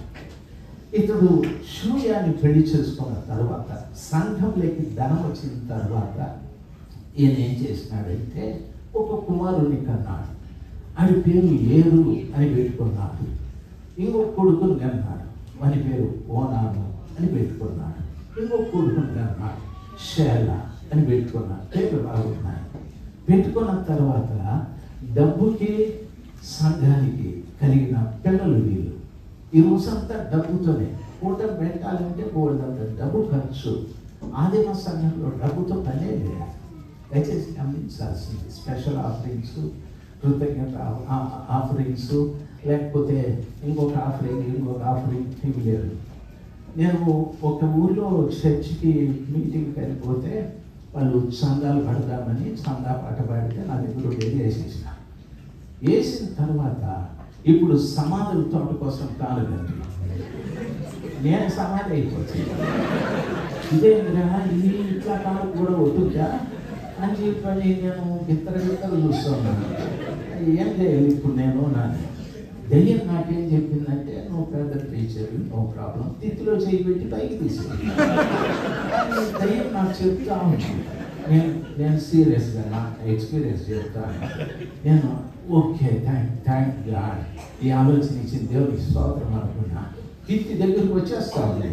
ప్రభు అన్నాడు, రే ఫూల్, నువ్వు వేస్తే అంత ఏకపోతే అంత చేయి పెట్టి అవి ఇచ్చేస్తాను అన్నట్టు బయట నాయను ఎంత బతికి మొండి చేతితో సంగట్టుకోవటానికి పోయేది నేను, లేకపోయినా పర్వాలేదు కళ్ళు మూసుకొని సంవత్సరం పాస్ అయిపోయింది అది. నేను చేసేవాళ్ళ పాస్ అయిపోయాను అనుకున్న దేవానికి స్తోత్రం కాదు. నేను ఆ పాస్టర్ని అడిగిన 2 కాంట్రాక్టర్ ఎందుకే చెప్పవచ్చు, ఒక కాంట్రాక్ట్ 2గా చీల్చింది కదా. నేను నువ్వు ఒక్కడానికి నేను సారీ సార్, నేను నాకు తెలియలేదు, నీ దగ్గర ఉంటే అది అనుకున్నాను. అంటే మీరు దిత్తులు పంపుతా ఉంటే మేము బాగా చేస్తూ ఉంటాను, బలవుడు నువ్వు అని చెప్పానని చాలామంది చాలా రకాలుగా చెప్తా ఉంటారు. సార్, ధనము సంఘము కలిసి పుట్టే కొడుకులు శరీరంలో ఉంటారు సార్. ఆత్మీయంగా ధనంతో సంఘముతో ధనంతో కలిసి పుడతా చూడండి, వాళ్ళు వినాలి. వాళ్ళు పుట్టే పిల్లలు ఆత్మీయంగా ఉండరు సార్. ఏదో పుట్టినాడు, ఏరు పుట్టిన తర్వాత అది పెళ్లి వచ్చింది. వాళ్ళ ఆయన ఏం చేసినాడంటే, ఏరు తామరని అమ్మాయి ఉంటుంది, పెళ్లి చేసుకుంటే ఓకే డాడీ చేసుకుంటాను వాడు బుద్ధిమంతుడు. చేసుకున్నాడు, ఏరు తామరను పెళ్లి చేసుకున్నాడు. బైబిల్ ఏమంటుందంటే, ఏరు యెహోవా దృష్టికి చెడ్డవాడైన కనుక యెహోవా అది చంపేసినాడట. దేవుడు చంపేసినాడట. నాకు భయం వేసింది. యెహోవా దృష్టికి వచ్చేటవాడు. నేను చాలాసార్లు చదివినా, ఏ తప్పు చేసినట్లే వీడు మహాభావుడు దేవుడు చంపేసినాడు అంటాడే. ఏమైంది? అదే ఒక వచనంలో ఉంది. ఇంకా లేదు, ఏం చేసినాడు వీడు పాపం తప్పు, ఏం చంపేసినాడే దేవుడు. ఏదన్నా అట్లా తప్పు నాలో ఉంటే సరి చేసుకున్నాను, అనవసరంగా నేనేందుకు చావాలన్నా. ఎంత చదివినా తెలియనే లేదు. మొత్తానికి నాకు అర్థమైందంటే, ఏరు అంటే మెలుకువ అని అర్థం. ఏరు అంటే మెలుకువ. ఈ రోజున సంఘానికి కావాల్సింది ఏమిటంటే మెలుకువ ఉండాలి సార్. సంఘానికి మెలుకువ అవసరం. ఆ విషయాన్ని ప్రభులు వారు చెప్తారు. ఏమంటారంటే, నాతో పాటు రండి ప్రార్థన చేతులు అని చెప్పి తీసుకుపోతాడు. పాపం వాళ్ళు ఆసక్తిగానే పోయినారు. అయితే వాళ్ళు ఒకరి మీద ఒకరు పడి నిద్రపోతా ఉన్నారు. ప్రభువుకు తెలుసు ఈ క్యారెక్టర్ ఇట్లాంటిదని. అందుకని చేతి రాతి వేతలతో దూరం వెళ్ళిపోయినాడు ఆయన. ఎందుకంటే నిద్ర భయంకరమైన జబ్బుది అంటుపోయాది. అది ఒకడు తూగినాడంటే పక్కోడు ఆటోమేటిక్గా తూగినాడు. ఒకడు అన్నాడంటే వారిని చూసిన వాళ్ళు అందరూ ఆలోచిస్తారు. అంత దరిద్రమైన రోగం లేదు. ప్రభు అది చూసి ఎప్పటికైనా ఈ రోగం నాకు తగులుతారని చేతి వేత రాత్రితో దూరం వెళ్ళి ప్రార్థన చేసుకొని వచ్చేటప్పటికి సార్లు ముగ్గురు ఒకరి మీద ఒకరు పడి ఏమి ఆ పేతురు అంటే లేచి ప్రభువా సోదరా అంటే ఈ లోపల నెయ్యి అంతా కారిపోతుంది. ఒకడు లేచి వీధుడు స్నానం తెలుసుకొని ప్రభు అన్నాడు, నో ప్రాబ్లం, ఆత్మసిద్ధమే కానీ చాలా సింపుల్గా చెప్పినాడు. నా ఎదురుగా నిద్రపోతే సత్యానందంగా అడగండి. వీళ్ళు మా దగ్గరే ట్రైనింగ్ లేదు. రాత్రుల్లో కట్టెత్తుకొని కొట్టేసేవాడిని. వీళ్ళు నిద్రపోనేమో నేను నిద్రపో భయపడి చచ్చిపోయేవాళ్ళు. ఎందుకు రాము అక్కడ ఎక్కడికి వస్తే ట్రైనింగ్ చేయండి అట్లా కొట్టేవాడిని. అయితే ప్రభు చాలా మంచోడు. మీ ఆత్మసిద్ధమే, శరీరం బలహీనమే. అయితే ఇదే విషయాన్ని పేతురు చెప్తారు. ఏమంటారంటే, మీరు నిర్భరమైన బుద్ధి కలవాలి, మెలుకువగా ఉండండి. మీ విరోధి అయిన అపవాది గర్జించు సింహం వలె ఎవరిని. మీకు బాగా తెలిసి వాటి నేనెందుకు చెప్పేది. ఏమంటాడు? నిర్భరమైన చెప్పమన్నప్పుడు చెప్పాలి. నేను చెప్పేటప్పుడు నన్ను డిస్టర్బ్ చేసేది చెప్తా. నిర్భరమైన బుద్ధి గలవారి మెలుకువగా ఉండండి. మీ విరోధి అయిన అపవాది గర్జించు సింహము వలె ఎవరిని మిగులుదునా అని తిరుగుతున్నాడు. 2 మాటలు చెప్తాడు. మీ బుద్ధికి నిబ్బరం ఉండాలి, మీకు మెలకు ఉండాలి. చాలామంది బుద్ధికి నిబ్బరం లేదు. దయచేసి గమనించాలి. మన బుద్ధి నిబ్బరం లేని కారణంగా మనము చూడండి, మొదట లేచి ప్రభువు నమ్ముకొని అంటాడు, నేను హిందూ కులంలో నుండి వచ్చిన నా ప్రభువు నన్ను రక్షించినాడు. అయ్యప్ప నాకేం చేయలేదు, కుయ్యప్ప కూడా ఏం చేయలేదు, వెంకటరమణప్ప చేయలేదు, రామప్ప చేయలేదు అని ఏదేదో చెప్తాడు. చెప్తే యేసు ప్రభు నాకు చాలా చేసినాడు అని చెప్పి అంటాడు. అంతే, వాడి కొడుకు ఫెయిల్ అయినాడు ఆ సంవత్సరం. రాడే మళ్ళీ గుడికి, రాడు గుడికి. అంటే ఏం చేసినాడు యేసు ప్రభు? నాకు నా కొడుకు ఫెయిల్ చేసినాడు. ఏం యేసు ప్రభు ఏమన్నా పేపర్ ఏడా పెన్ ఏడా రాస్తాడు? అక్కడ కూర్చొని వీడు చదివిస్తే కదా ప్రభు మీద పడి ఏడుస్తాడు. ఏడ్చి వీడు రాడు గుడికి. సాక్ష్యం చెప్పేటప్పుడు ఆయప్ప సాయం చేయలే, ఏప్ప సాయం చేయలే అని చెప్పినాడు. అందరూ అంటారు హల్లెలూయా. పాస్టర్ గారు కూడా దేవునికి స్తోత్రాలు చెప్పండి, స్తోత్రాలు. మన అయ్య గారు, మన రెడ్డి గారు గొప్ప సాక్షి ఆయన ఊరంతా చెప్పించినాడు. కొడుకు ఫెయిల్ అయితేనే అడ్రస్ వెళ్ళిపోయినాడు. దయచేసి బుద్ధికి నెంబరుతో ఉండాల. కొడుకు ఫెయిల్ అయినా, కొడుకు చనిపోయినా యేసు ప్రభువే నా దేవుడని బుద్ధిలో నిర్భరము ఉండాలి.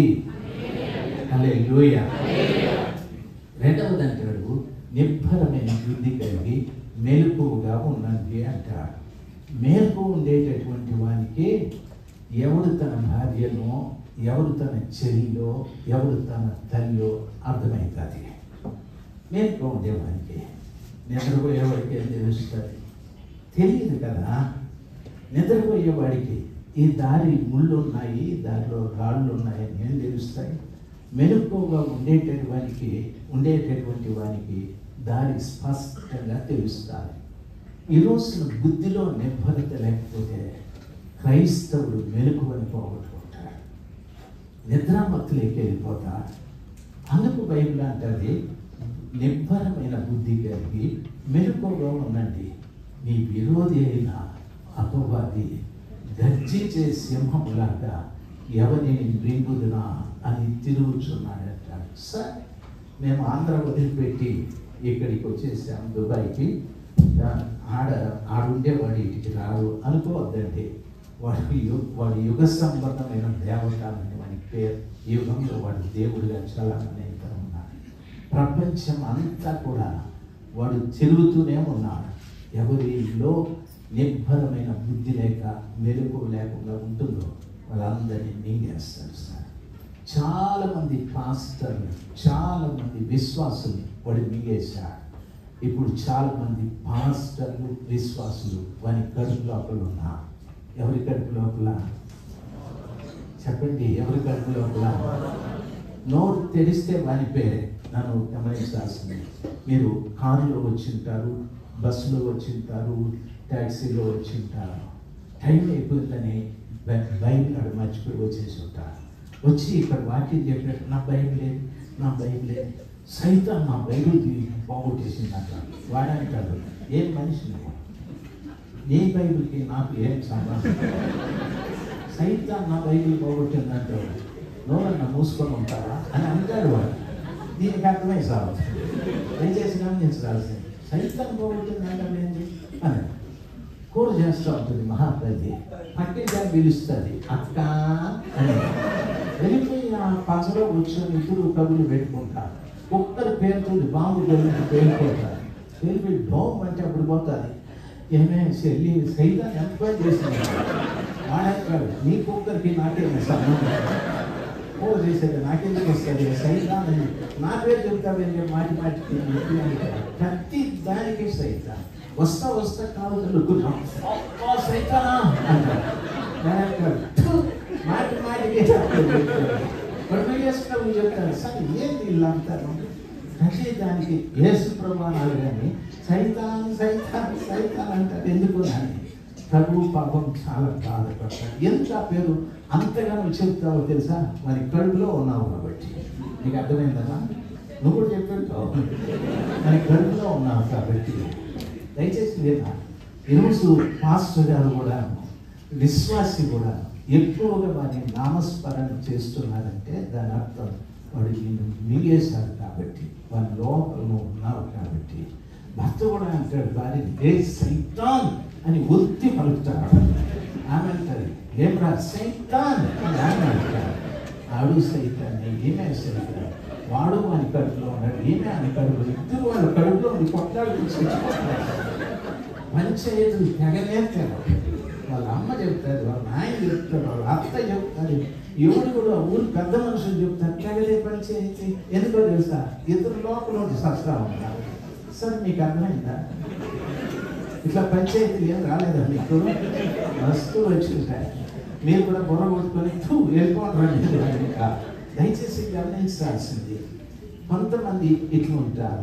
దయచేసి ఎందుకు చెప్తున్నాను తెలుసా? మింగేశారు. చాలామంది ఇప్పుడు ఎంతోమంది మీరు వచ్చారు. నేను చెప్పే మాటలు చాలా సులభంగా మీకు అర్థమయ్యేటట్టు చెప్తా ఉన్నా. ఈ వాక్యం విన్న తరువాత ఎంతోమంది మీరు అనుకుంటారు, నేను మారాలి అని. ఈ గడప దాటితేనే ఆ ఆలోచన పోతారు సార్. ఎందుకో తెలుసా? మన కడుపులో ఉన్నారు కాబట్టి. ఒక తల్లి వచ్చింది, ఆమె నిండు చోళాలు. చెప్పింది, పాస్టర్ గారు చెప్పండి మా, నాకు కనుపొద్దులు దగ్గరికి వచ్చాయి, డాక్టర్ గారు చెప్పారు నాకు బిడ్డ కడుపులో అడ్డం తిరిగిందని, దయచేసి ప్రార్థన చేయండి అని. అప్పుడు నేను ప్రార్థన చేయాలి, ప్రభా మీరు కనికరించండి, ఏదో చేయాలి. నేను అన్ని నిలబెట్టి గర్భంలో ఉండే శిశువుతో, రే బాబు ఎందుకు నా అమ్మ కడుపులో అడ్డం తిరిగినా బుద్ధి లేదా నీకు? నువ్వు ఉండాల్సిన పొజిషన్ లేకరా, రే వింటా ఉండవరా అంటే వాడు, సరే తాతయ్య, సరే అంకుల్, సరే కదా నాయన అంటాడా? వానికి ఏమన్నా అర్థమైంది కదా? ఏమన్నా మాట్లాడలేదు, వీళ్ళు పాడి అలసిపోయినా, వీళ్ళు మేము వాడి లోపల ఉన్నామా బయట ఉన్నామా అనే సబ్జెక్టులో ఉంటారు. లేదండి, వాడికి అర్థమవుతుందా సార్? అర్థమవుతుందా? మీరు మాట్లాడటం లే, మీకు కూడా అదే టెన్షన్ ఉండేట్టున్నారు. అర్థమవుతుందా? నేను ఎంత నోరు కొట్టుకొని, రే బాబు అమ్మా ఏసునామంలో తిరుగురా అంటేవాడు, అంకుల్ తిరుగుతాలే అంటాడా? అట్లా కనుక వాడు మాట్లాడితే వాడు బిడ్డ కాదు, దైవై ఉంటాడు. దెబ్బకు చచ్చిపోతుంది ఆ తల్లి. దయచేసి గమనించాల్సింది, గర్భంలో ఉన్నటువంటి శిశువు నా మాట ఎలాగ విని వాడు మారడో, సైతాను కడుపులో ఉన్న విశ్వాసి కూడా నువ్వెంతన్నా చెప్పు మారనే. మన కడుపులో ఉన్నారు వాళ్ళు, నువ్వు ఇంత కాదు ఇంత చెప్పు, నువ్వు అద్భుతాలు చేయి, ఆశ్చర్యం ఏమేమో చేయి, ఏమేమో చెప్పు, వాడు వింటాడు కానీ మారే ప్రసక్తే లేదు. సార్ ఎన్నో కూటాలకు మీరు వచ్చి ఉంటారు. దేవుని కృప ద్వారా ఆయన వాక్యంతో మీతో సున్నితంగా మాట్లాడుతాడు. కుమారుడా మారయ్యా, కుమార్తె మారు, ఎందుకు తప్పులు చేస్తున్నావు, ఎందుకు నేరాలు చేస్తున్నావు, ఎందుకు పనికిరాని కార్యాలు చేస్తున్నావని ఎంతో వేదనతో ప్రభు మనతో మాట్లాడుతాడు. నీ తప్పు స్పష్టంగా నీకు తెలుసు, కానీ నువ్వు మారలేదు. ఎందుకంటే వాడు మింగేశాడు నీకు, వాడి లోపల ఉన్నావు నీవు. ఓ గర్భంలో ఉన్న బిడ్డతో బయట ఉన్నవాడు మాట్లాడితే ఆ శిశువుకి ఎలాగ అర్థం కాదో సాధారణ కడుపులో ఉన్నటువంటి వ్యక్తికి కూడా అర్థం కాదు సార్. దయచేసి గమనించాలి. ఒకసారి ఒక భార్య వచ్చి ఏడుస్తూ ఉంది, చెప్పుమా ఏమి అంటే, సార్ ఫలానా అమ్మాయితో మా వాడు తిరుగుతూ ఉన్నాడు, మీరు కాస్త వానికి బుద్ధి చెప్పాలన్నది. సరే అని చెప్పి వాడిని పిలిపించి ఏరా అని అంటే వాడు అంటాడు, ఏమంటాడు తెలుసా? ఈ మధ్యనే సార్ ఫ్రెండ్షిప్ చేసింది, వద్దంటే మానుకుంటానంట. నేను వద్దంటే వాడు మాట్లాడంట. దయచేసి గమనించాల్సి ఉంది. పెళ్ళం నోరు కొట్టుకొని ఏడుస్తూ ఉంది, నా సంసారం పాడైపోతా ఉంది. అర్థం కాని వానికి, ఎందుకో తెలుసా? వాడు వాని కడుపులో ఉన్నాడు కాబట్టి. భార్య ఏడుస్తుంది, నా మొగుడు తాగుబోతు అవుతున్నాడు, డబ్బంతా నాశనం పట్టి చేస్తాను, పిల్లలు చదువు చదివించలేకపోతా ఉన్నాడని. కారణం వాడు ఎందుకు మారలేదో తెలుసా? వాని కడుపులో ఉన్నాడు కాబట్టి. దైవ జనాలుమా, దేవుని పిల్లలుగా మీకు చెప్తున్నాను, ఏమంటాడో తెలుసా? బైబిల్లో మెలుపు, ఏరు అనే మాటకు మెలుకువ. ఈరోజు సంఘానికి మెలుకువ లేకపోతే వెంటనే సాతానుడు వాడిని మింగేస్తాడు. సంఘం వాని కడుపులోకి వెళ్ళిపోయారు. సంఘం ఇప్పుడు యేసు ప్రభులు వారిని పెళ్లి చేసుకునే ప్రసక్తిలో లేరు. సంఘం ధనం వైపు వెళ్ళిపోయారు. సంఘం మెలుకువ లేక సాతాను కడుపులోకి వెళ్ళిపోయారు. దయచేసి గమనించాల్సింది, యేసు ప్రభువు వారు ఎంత గట్టిగా మాట్లాడినా గర్భంలో శిశువుకి అర్థం కానట్టు సాతాను కడుపులో ఉన్న మనకు కూడా అర్థం కాలేదు. ఏదో అమాయకంగా అట్లా కూర్చుంటున్నాం, ఏదో వస్తున్నాం పోతున్నాం. ఇదిగో మా చర్చి అక్కడుంది ఇక్కడుంది, ఏమో చర్చికి పోయి వచ్చినానని అలసిపోవడము ఏదో చేస్తూ ఉన్నాం. సార్ దయచేసి గమనించాలి, నీలో మార్పు కలగకపోవటానికి గల కారణం సాతానుడు నేను మింగివేశాడనే సంగతి దయచేసి గమనించాలి. వేదిక మీద నిలబడి నేను బల్లబుద్ధి చెప్పచ్చు సార్, నాలో కనుక మార్పు లేకపోతే నన్ను కూడా సాతానుడు మింగేశాడు. దయచేసి గమనించాల్సింది, నేను సాతానుడి కడుపులో ఉండి ఎంత గట్టిగా ఇస్తే బయటికి వినిపిస్తుంది సార్? వినిపిస్తుందా? ఐజాక్ గారు వినిపిస్తారా? Impossible sir. అమ్మా జాన్సన్ వినాలి, సైతాను కడుపులో ఉన్నటువంటి బిడ్డ ఏడిస్తారా? జాన్ అమ్మా ఏడుస్తుందా? అసమా ఏడిస్తే ఏడుస్తుంది అసలు లేదు, కుదరదు. అరుపులు లేవు, మాటలు లేవు. దైవచనులకు కూడా మా మనవి, ఒకవేళ మనల్ని ఏమైనా కూడా మింగేశాడేమో దయచేసి గమనించాలి. ఎంత అరిచి కొట్టుకున్నా, బల్ల కొద్దిన బల్లని పగలగొట్టేసిన ఎదుటి వ్యక్తిలో మార్పు రాకపోవటానికి గల కారణం వాళ్ళైనా సైతానుడి చేత మింగబడి ఉండాలి, నీవైనా మింగబడి ఉండాలి. అందుకే సంఘం ఎలా ఉందంటే నులివెచ్చని స్థితిలో ఉంది. దయచేసి గమనించాలి, సంఘంలో మార్పు లేదు. యేసు ప్రభు వస్తాడు, అది ఖాయం, అందులో సందేహమే లేదు. ఎవరి కొరకు వస్తాడంటే బుద్ధి నిర్భరమైన బుద్ధి కలిగి మెరుగుగా ఉన్నట్టు. ఎవరి కొరకు వస్తాడంటే ధనాన్ని ప్రక్కకు తోసివేసి తండ్రితోనూ ఆయన కుమారుడైన క్రీస్తుతోనూ సహవాసం కలిగినటువంటి బిడ్డల కొరకు ఆయన వస్తాడంటే. ఏరు ఈ తప్పు చేశాడు, సంఘంలో వెలుగు లేని కారణాన ఏరుని చంపేశాడు ఆయన. అంటే దాని అర్థం సంఘంలో మెరుగు లేకపోతే ఆ సంఘం చచ్చిన దానితో సమానమే. దేవుని దృష్టిలో సంఘం చచ్చిపోయిన దానితో సమానం. రెండవది, ఇశ్రాయేలీల సాంప్రదాయం ఏమిటంటే అన్న పెళ్లి చేసుకున్న తర్వాత అన్న చనిపోతే ఆయన భార్యని తమ్ముడు పెళ్లి చేసుకోవచ్చు. అది ఇశ్రాయేలీల సాంప్రదాయం. తమ్ముడు పెళ్లి చేసుకొని తమ్ముడికి సంతానం కలిగితే తమ్ముని సంతానము అనిపించుకోదు, మొదటి వారి సంతానమే, ఏరు సంతానమని చెప్తాడు. ఇప్పుడు ఓనానుకు యోధా చెప్పాడు, అయ్యా మీ అన్న చనిపోయా, మన ఇశ్రాయేలీల సాంప్రదాయ ప్రకారంగా తామారుని నీవు పెళ్లి చేసుకోమంటే ఓనాను పెళ్లి చేసుకున్నాడు. పెళ్లి చేసుకున్న తరువాత ఇప్పుడు ఆయనకు ఒక చెడ్డ ఆలోచన వచ్చారు. ఇప్పుడు నాకు మా వదినకి సంతానం కలిగితే నా సంతానం అనిపించబడదు, మా అన్న సంతానం అనిపిస్తారని ఆడపిల్లలు కూడా ఉన్నారు. దయచేసి చెడుగా అనుకోకండి. సంతానోత్పత్తికి సంబంధించినటువంటి రేతస్సును వాడు ప్రక్కకు వదిలిపెట్టాడు. ఆ వదిలిలో ఆ సంతానోత్పత్తికి అవసరమైన బలమును వదలకుండా ప్రక్కకు వదిలిపెట్టాడు. ఆ కారణాన ఓనాను చేసిన తప్పు కూడా దేవునికి ఇష్టం లేకపోతే శక్తిని, సంతానోత్పత్తికి అవసరమైన శక్తిని వాడు ప్రక్కకు వదిలిపెట్టాడు ఓనా. దేవుడు ఓనాను చూసి, ఒరే సంతానోత్పత్తికి అవసరమైన శక్తిని ప్రక్కకు వదిలిపెట్టావని చెప్పి వాణ్ణి కూడా దేవుడు చంపేశాడు. ఈరోజు నా సంఘంలో చూడండి, శక్తి సంఘంలోకి ఇప్పుడు పోవడం లేదు సార్. వారు గమనించాల్సింది, సంఘంలో ఏముందంటే పాటలు ఉన్నాయి సార్, మంచి వాయిద్యాలు ఉన్నాయి, చక్కటి PA system. You go and see anyway, ఎక్కడైనా చూడండి పిఏ సిస్టమ్ బ్రహ్మాండంగా ఉంటారు, ఆర్కెస్ట్రా బ్రహ్మాండంగా ఉంటుంది, పాటలు పాడే గ్రూప్ బ్రహ్మాండంగా ఉంటారు. అయితే అక్కడ సంఘంలో శక్తి లేదు సార్. అంటే ఆత్మలను పుట్టించే శక్తి లేదు సార్.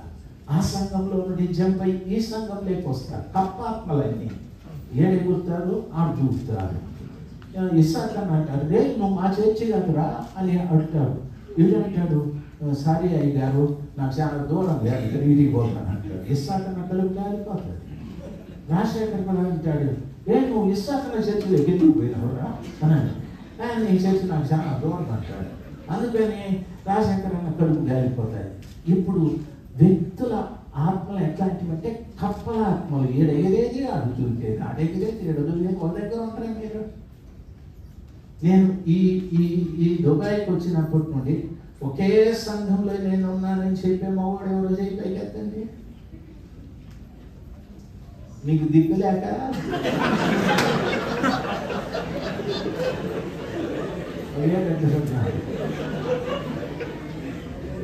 వాళ్ళు కూడా వరుసగా వెనకాల కూర్చుంటారు.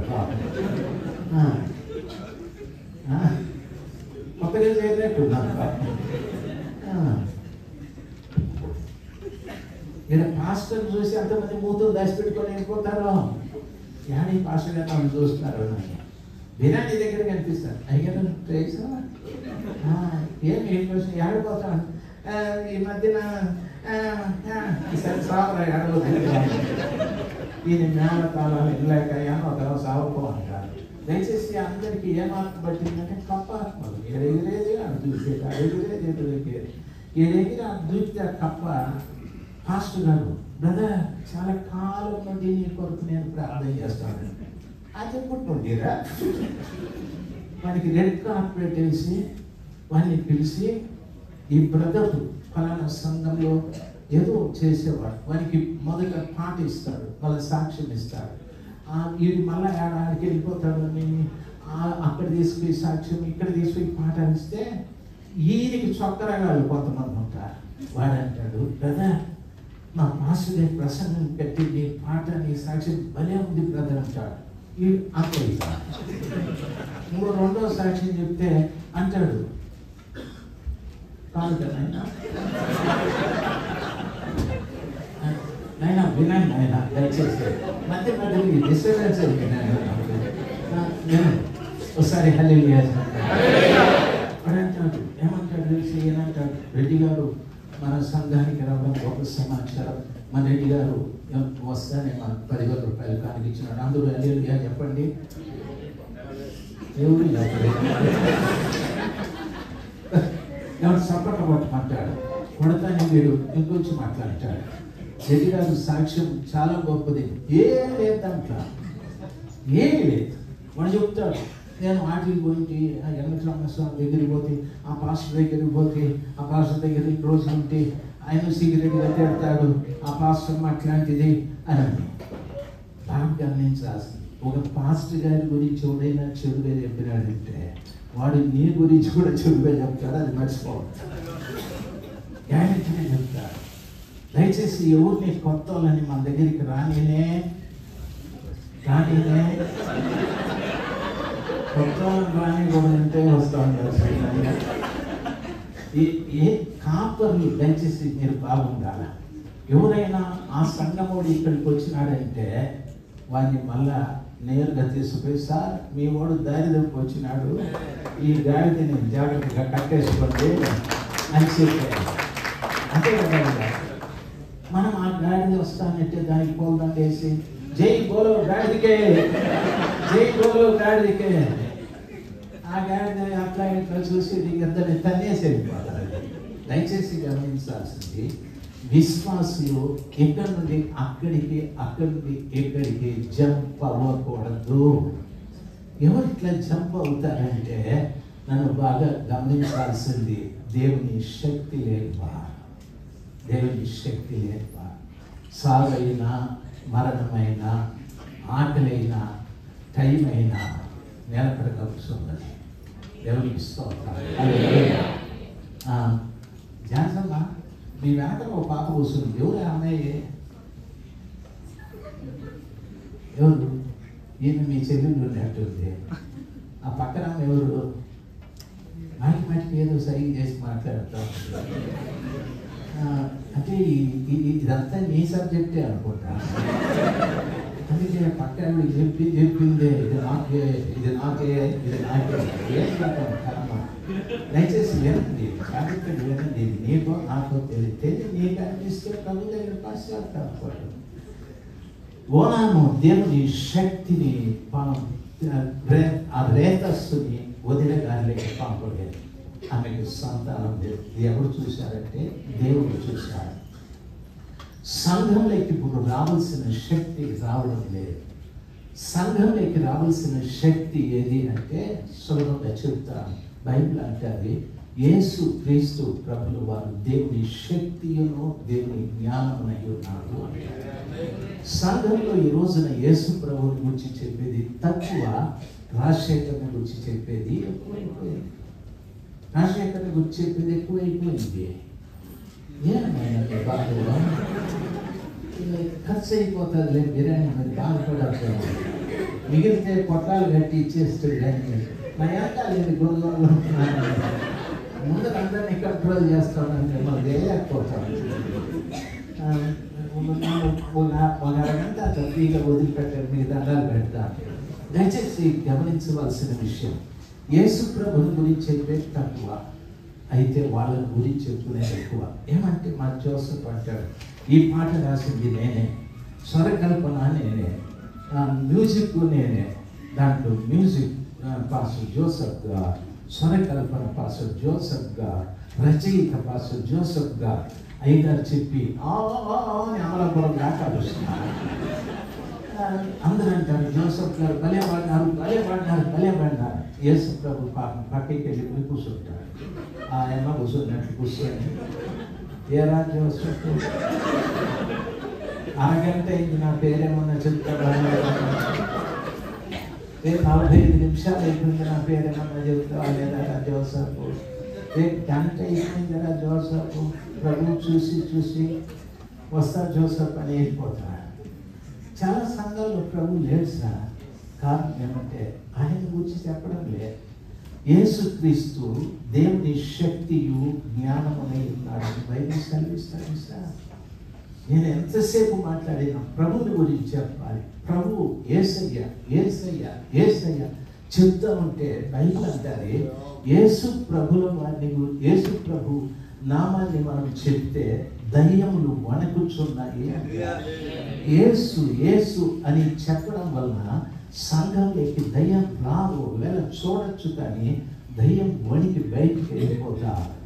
ఈరోజు యేసు ప్రభు లేదు, అంతా ఈ సెల్ఫ్ డబ్బాలు ఎక్కువైపోయినాయి. నేను ప్రసంగం చేస్తే దుబాయ్కి పోయి నేను పోయి చెప్పుకుంటాను. దుబాయ్కి పోయి ఏం చేసినానంటే నా భార్య చెప్పాను, దుబాయ్కి పోయి నేను ప్రసంగం చేస్తే అసలు ఆ చర్చిలో అందరూ గెలగలా ఆడినారంట. నా భార్య అంటారు ఎందుకోనని, నేను ఎందుకు ఆడినారు అట్లా ఆడినారు అంటారు. నా మొగుడు గెలగలా ఆడి వచ్చినాడు అంటారు. ఈ జ్యోతిమం చేసిన దయచేసి వినాలి, ఏదో చెప్పుకోవాలి. నేను దయచేసి దరిద్రపు కొట్టు ఆ సెల్ఫ్ డబ్బా పక్కకు పోవాలి. ఏసయ్య ఏసయ్య ఏసయ్య ఏసయ్య ఎప్పుడు ఏసయ్యని మాట్లాడుతూ ఉంటామో ప్రజల్లోకి దేవుని శక్తి దేవుని జ్ఞానం వెళుతూ ఉంటారు. ప్రజలకి దేవుని శక్తి దేవుని జ్ఞానం వెళితే ఏం చేస్తారంటే ఈ ప్రజలు ఇంకొకరికి సువార్త చెప్పడం ప్రారంభిస్తారు. దయచేసి గమనించాలి. ఒక కాపరి ఒక గొర్రెని 2 గొర్రెల్ని మేపినాడు. ఆడగొర్రె మగ గొర్రె. సంవత్సరం అయ్యేటప్పటికి 2 పిల్లల్ని ఎంతాయి, 2 పిల్లల్ని ఎంతాయి. 2 సంవత్సరాలు అయితే 4 పిల్లల్ని ఎంతాయి. మొత్తము 6 గొర్రెలు అవుతాయి. మంద పెరుగుతుంది. ఈ రోజున మంద పెరగలేదు, మంద తరిగిపోతుంది. కారణం శక్తి పోవడం లేదు. బైబిల్ సెలవిస్తారు ఓనాన్ అయిపోయింది సంఘం. దేవుని శక్తిని ప్రక్కకు వదిలిపెట్టేస్తూ ఉన్నారు. దేవుని పిల్లలు బాగా గమనించాల్సింది. రెండవది దేవుని శక్తి ఏది అంటే బైబిల్ చెప్తారు సిలువను గుర్చిన వార్త నశించు వారికి వెరితనము, రక్షింపబడిన వారికి దేవుని శక్తి అని చెప్పా. ఈరోజు సిలువను గురించి చెప్పే వాళ్ళు అరుదైపోయారు. సిలువను గురించి చెప్పడం లేదు. దయచేసి గమనించాల్సింది. ఎప్పుడో 1 గంటకు ఒకసారి యేసు ప్రభు మన పాపాల కొరకు సిలువలో మరణించినాడు. ఆయన పొందిన దెబ్బల చేత మనకు స్వస్థత, ఆయన కాచిన రక్తంతో మనల్ని కడిగి శుద్ధీకరించినాడు. ఆమేన్. అయిపోయింది. లేదు, సిలువను గుర్చిన వార్త చెప్తూనే ఉండాలి, చెప్తూనే ఉండాలి, చెప్తూనే ఉండాలి. చెప్తే రక్షింపబడిన వారికి అది శక్తి వస్తూ ఉంటుంది. శిలువ శక్తి వస్తారు. శిలువ శక్తి ఏమిటి అంటే ప్రతి శోధనని భరించే శక్తి, ప్రతి శ్రమని భరించే శక్తి, ప్రతి ఇబ్బందిని భరించే శక్తి, ప్రతి శత్రువుని ఎదిరించే శక్తి వ్యక్తిలోకి వస్తుంది. శిలువను కూర్చున్నటువంటి శక్తి ఈరోజు సంఘాల్లో ఆ శక్తి కనిపించడం లేదు. పౌలు గారు చాలా స్పష్టంగా సెలవిచ్చారు, నశించే వారికి అది వెరితనం, కానీ రక్షింపబడిన వారికి దేవుని శక్తి. కాబట్టి సిలువను గురించిన వార్త మానద్దండి. చెప్పండి. ఈరోజు చెప్పినా రేపు చెప్పు, రేపు చెప్పినా ఎల్లుండి చెప్పు, సంవత్సరం అంతా చెప్పు. హల్లెలూయా. విశ్వాసులకి ఆ శక్తి వస్తా. ఆ సిలువ శక్తి ఎటువంటిదంటే చూడండి, అందరూ వ్యతిరేకులైపోయారు యేసయ్యకి. ఆ సిలువ మీద నిలబడ్డ యేసయ్య తండ్రినే చూశాడు, కానీ ఈ శోధనలు, ఈ శ్రమలు, ఆ కొరడ దెబ్బలు, ముళ్ళ కిరీటము, ముఖం మీద ఉమ్మి పిడిగుద్దులు అవి ఏవి ఆయన చూడనే లేదు. హల్లెలూయా. ఆయనలో ఒక ప్రత్యేకమైనటువంటి శక్తి ఆయనలో ఉంది. ఆ సిలువను గుర్చిన శక్తి ఈ రోజున సంఘంలో లేదు సార్. అది పక్కకి వెళ్ళిపోయాది. యేసును గుర్చిన శక్తి లేదు, పక్కకి వెళ్ళిపోయా. సిలువను గుర్చిన శక్తి లేదు, ప్రక్కకి వెళ్ళిపోయా. సంఘం ఎట్లుందంటే శక్తి విహీనంగా, ఎనిమి బలహీనమైపోయా. చూడండి, ఒక తల్లికి రక్తస్రావపు వ్యాధి వస్తే రక్తం అంతా పోయి ఎనిమిక్ అయిపోతుంది. అయిపోతే ఏమైపోతుందో తెలుసా? కొద్ది రోజులకి ఆమెకి క్యాన్సర్ వస్తుంది. యూట్రస్ క్యాన్సర్ అంటారు, లేకపోతే ఏదో ఇంకో క్యాన్సర్, గర్భసంచి క్యాన్సర్ అంటారు. ఏవేవో జబ్బులన్నీ వచ్చేస్తాయి ఆమెకి. ఎందుకంటే ఆమెకి వ్యాధి నిరోధక శక్తి కంప్లీట్ కోల్పోయాది. కాబట్టి సంఘం ఈ రోజున ఆ వ్యాధి నిరోధక శక్తి కోల్పోయాది. యేసు ప్రభువుకు వచ్చిన శక్తి కానీ సిలువను వచ్చిన శక్తి లేని కారణాన రకరకాల పాపాలన్నీ సంఘంలోకి వచ్చేసాయి. ఒకప్పుడు వాడు బయట ఉన్నప్పుడు సిగరెట్ ఒకటే తాగేవాడు. ఇప్పుడు ఇంటికి వచ్చిన తర్వాత సంఘంలో ఏం చేస్తాడు? ఇంటికి వచ్చి వాడు అమ్మాయిని చూస్తూ ఉంటాడు. ప్రార్థన చేసుకున్నాం, కళ్ళు మూసుకోడే దెయ్యం గుడ్లలాగా చూస్తూ ఉంటాడు. ఇట్లా రే ఏం రా చూస్తూ ఉంటామంటే అలా ఏం లేదంట. దయచేసి గమనించాలి, రకరకాల పాపాలు అందులోకి వచ్చేసాయి. మీరు నన్ను దయచేసి గమనించాలి. ఇవన్నీ ఎక్కడున్నాయంటే జస్ట్ సంఘంలోనే. బయట ఉన్నప్పుడు ఒక పాపమే, సంఘంలోకి వచ్చిన తర్వాత చాలా పాపాలు మనలోకి వచ్చేసాయి. ఎందుకంటే వ్యాధి నిరోధక శక్తి లేని వాళ్ళకి రోగాలు ఎలా వచ్చాయో, యేసు శక్తి, సిలువ శక్తి లేని వాళ్ళకి పాపాలు అలా వచ్చేసాయి. దేవుని పిల్లలు బాగా గమనించాల్సింది. మూడవది, దేవుడు చెప్పాడు, మీరు యెరూషలేముకు వెళ్ళి కనిపెట్టండి, మీ మీదికి పరిశుద్ధాత్మ వస్తుంది, మీరు శక్తి పొందుకుంటారు. సంఘంలో ప్రతి వారికి పరిశుద్ధాత్మ శక్తి అవసరం. వారు నిలబడే ఉన్నా యెరూషలేముకి వెళ్ళి కనిపెట్టండి, పరిశుద్ధాత్మ మీ మీదికి వస్తుంది, మీరు శక్తి పొందుకుంటారు. యూదయలో, సమరయలో, యెరూషలేములో భూదిగంతముల వరకు నాకు మీరు సాక్షులై ఉంటారు. 3 ఊర్ల పేరు చెప్పాడు. యూదయ అంటే యేసు ప్రభుల వారి సొంత ఇల్లని అర్థం. ఆ హేరోదు అడిగాడు, ఎక్కడ పుట్టాడయ్యా ఆయన అంటే, వాళ్ళన్నారు యూదా బెత్లెహేములో, యూదాలో అది ప్రధానమైనది అని చెప్పారు. యేసు ప్రభుల వారి సొంత ఊరు బెత్లెహేం. బాగా గమనించాల్సింది, పరిశుద్ధాత్మ శక్తి నీవు పొందుకుంటే నీ సొంత ఇంట్లో నీకు సాక్ష్యం ఉంటుంది.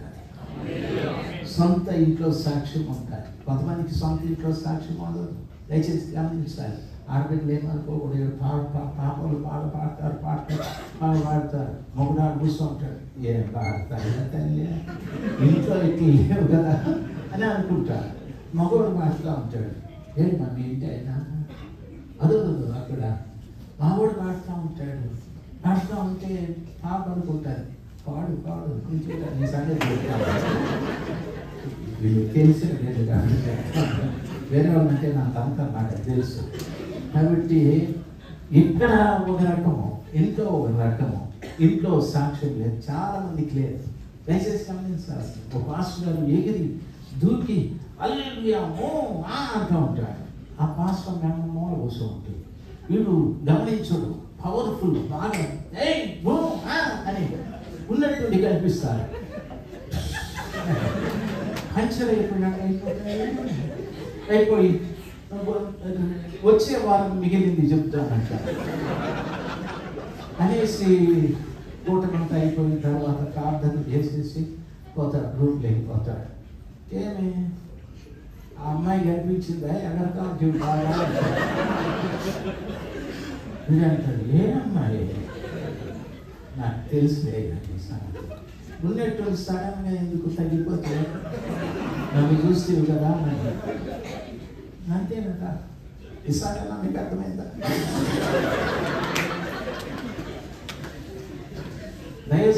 అందరికీ బాగా అర్థం కావాలి. అమ్మగారు కనిపించినంత వరకు ఆటం బాంబులు అన్నారు. అమ్మగారు కనిపిస్తానే టపాకాయలు చూస్తాను.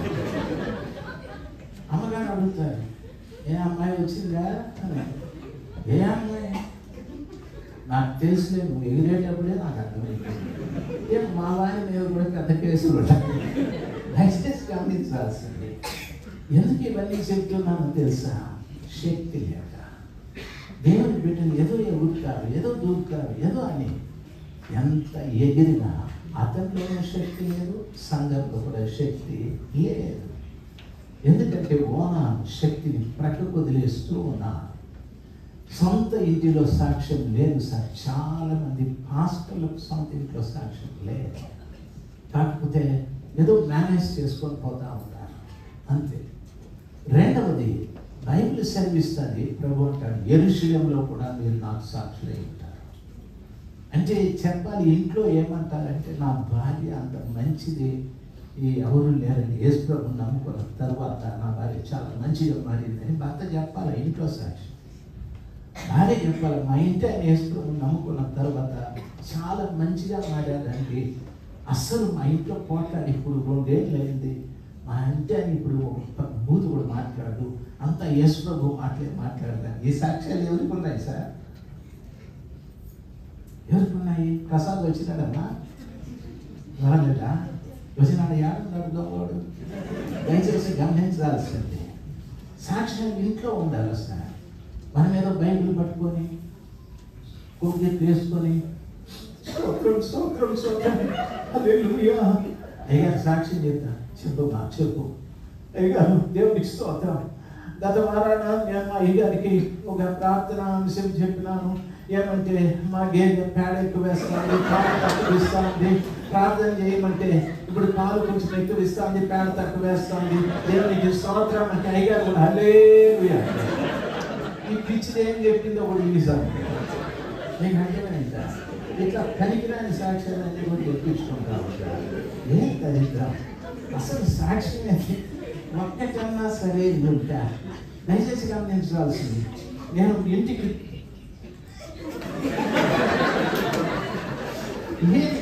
నా పక్కన కూర్చోండి.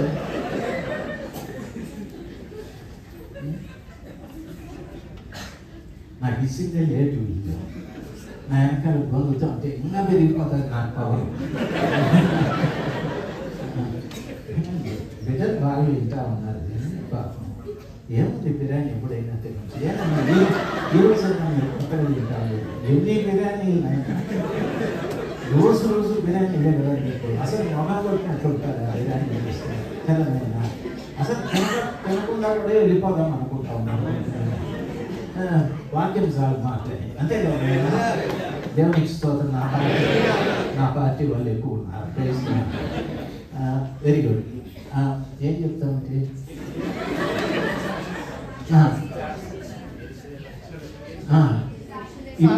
ఇంట్లో సాక్ష్యం బాగుంటారు.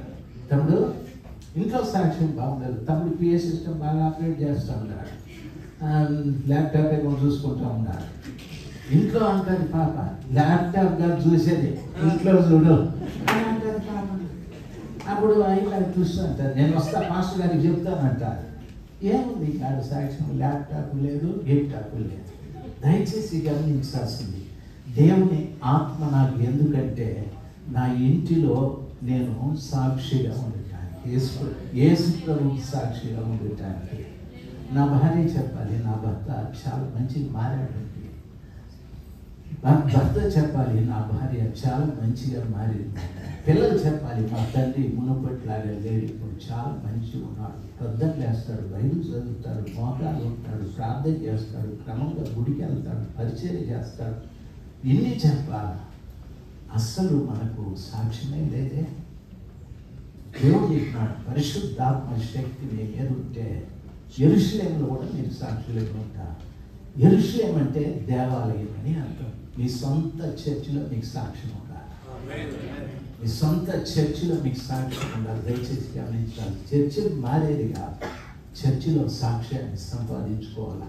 పలానా అన్న ఎంత మంచి ప్రార్థనా పరుడు, పలానా చెల్లి ఎంత మంచి ప్రార్థనా పరురాలు. ఆ తల్లి మాట్లాడితే ముత్యాలలాగా ఉంటాయి ఆ మాటలు. అన్న మాట్లాడితే అంత వాక్యాలే. ఎప్పుడు ఏ విధమైన దుర్భాష, వ్యంగ్యంగా మాట్లాడడం, ఏదన్నా పరిహాసాలు మాట్లాడడం ఇలాంటివి కనిపించలేదు. సంఘంలో మీకు సాక్ష్యం ఉండాలి. మూడవది సమరయ అంటే సొంత ఊర్లో మనకు సాక్ష్యం ఉండాలి. సొంత ఇంటిలో, సొంత సంఘంలో, సొంత ఊర్లో కూడా నీకు సాక్ష్యం ఉండాలి. రాజశేఖర్ దుబాయ్కి వచ్చి గంతులేయచ్చు. మా ఊర్లో ఇప్పుడు వెళితే వాళ్ళు అంటారు, వాడు తాగిపోతాడు, వెళ్ళాడు వెళ్ళిపోవాలి. ఆ జ్యోతిమ్మ అనుకుంటుంది, అవునా అని. దయచేసి గమనించాల్సిందే, దేవుని కృప అటువంటిది ఏమీ లేదు. దేవుడు కనికరించిన అక్కడి నుండి బయటికి తీసుకొచ్చిన దేవుడు. నీ సొంత ఇంటిలో, నీ సొంత సంఘంలో, నీ సొంత ఊర్లో నీకు సాక్ష్యం ఉంటే అప్పుడు ఆయన నిన్ను బూదిగంతాల వరకు తెప్పడం ప్రారంభిస్తాడు. ఆయన తిప్పుతాడు, మనం తిరిగేదిగా ఆయన తిప్పుతాడు. ప్రభు తిప్పితే నువ్వు వెళ్ళిన చోటెల్లా కూడా ఆయన మహిమపరుస్తూ ఉంటావు, ఆయన ఘనపరుస్తూ ఉంటావు. దేవుని బిడ్డలు బాగా గమనించాలి. దేవుని శక్తి ఒకటి, యేసు ప్రభులు వారు. దేవుని శక్తి, దేవుని జ్ఞానం. సంఘంలో యేసయ్యను గురించి బాగా చెప్పాలి, సిలువను గురించి చెప్పాలి, పరిశుద్ధాత్మ గురించి చెప్పాలి. అందరూ పరిశుద్ధాత్మతో నింపబడాలి, భాషలతో మాట్లాడాలి, ప్రవచించాలి, భాషల అర్థాలు చెప్పాలి. యేసు ప్రభు రాకడలో నేను నిలబడాలంటే ఈ శక్తిని నేను కలిగి ఉంటేనే. ఈ శక్తి లేకపోతే నువ్వు ప్రభు ఎదుట నిలబడలేవు. దయచేసి గమనించాల్సింది, ఓనాను శక్తిని సంతానం కొరకు కాకుండా ప్రక్కకు వదిలిపెట్టేశారు. సంఘం ఈ రోజున సంతానం, యేసు ప్రభు కొరకు పిల్లల్ని కనే సంతానం సంఘం లేకపోవడం లేదు. ఈ శక్తి ప్రక్కకు వదిలిపెట్టి సొంత జ్ఞానము, సొంత శక్తి, సొంత మాటలు, సొంత అభిప్రాయాలు, సొంత ఆలోచనలు అన్నీ కూడా. దయచేసి గమనించాల్సింది, దరిద్రమైన కల్చర్ ఏంటంటే ఈరోజు మాలలంతా ఒక సంఘం, మాదిగలంతా ఒక సంఘం, కమ్మలంతా ఒక సంఘం, కాకులంతా ఒక సంఘం, రెడ్లంతా ఒక సంఘం. వీళ్ళంతా గ్రూపులుగా తయారైపోయి ఈ సంఘంలోకి రండి, ఆ సంఘంలోకి రండి. ప్రభు అంటాడు, ఏ సంఘము నా దగ్గరికి రావద్దండి.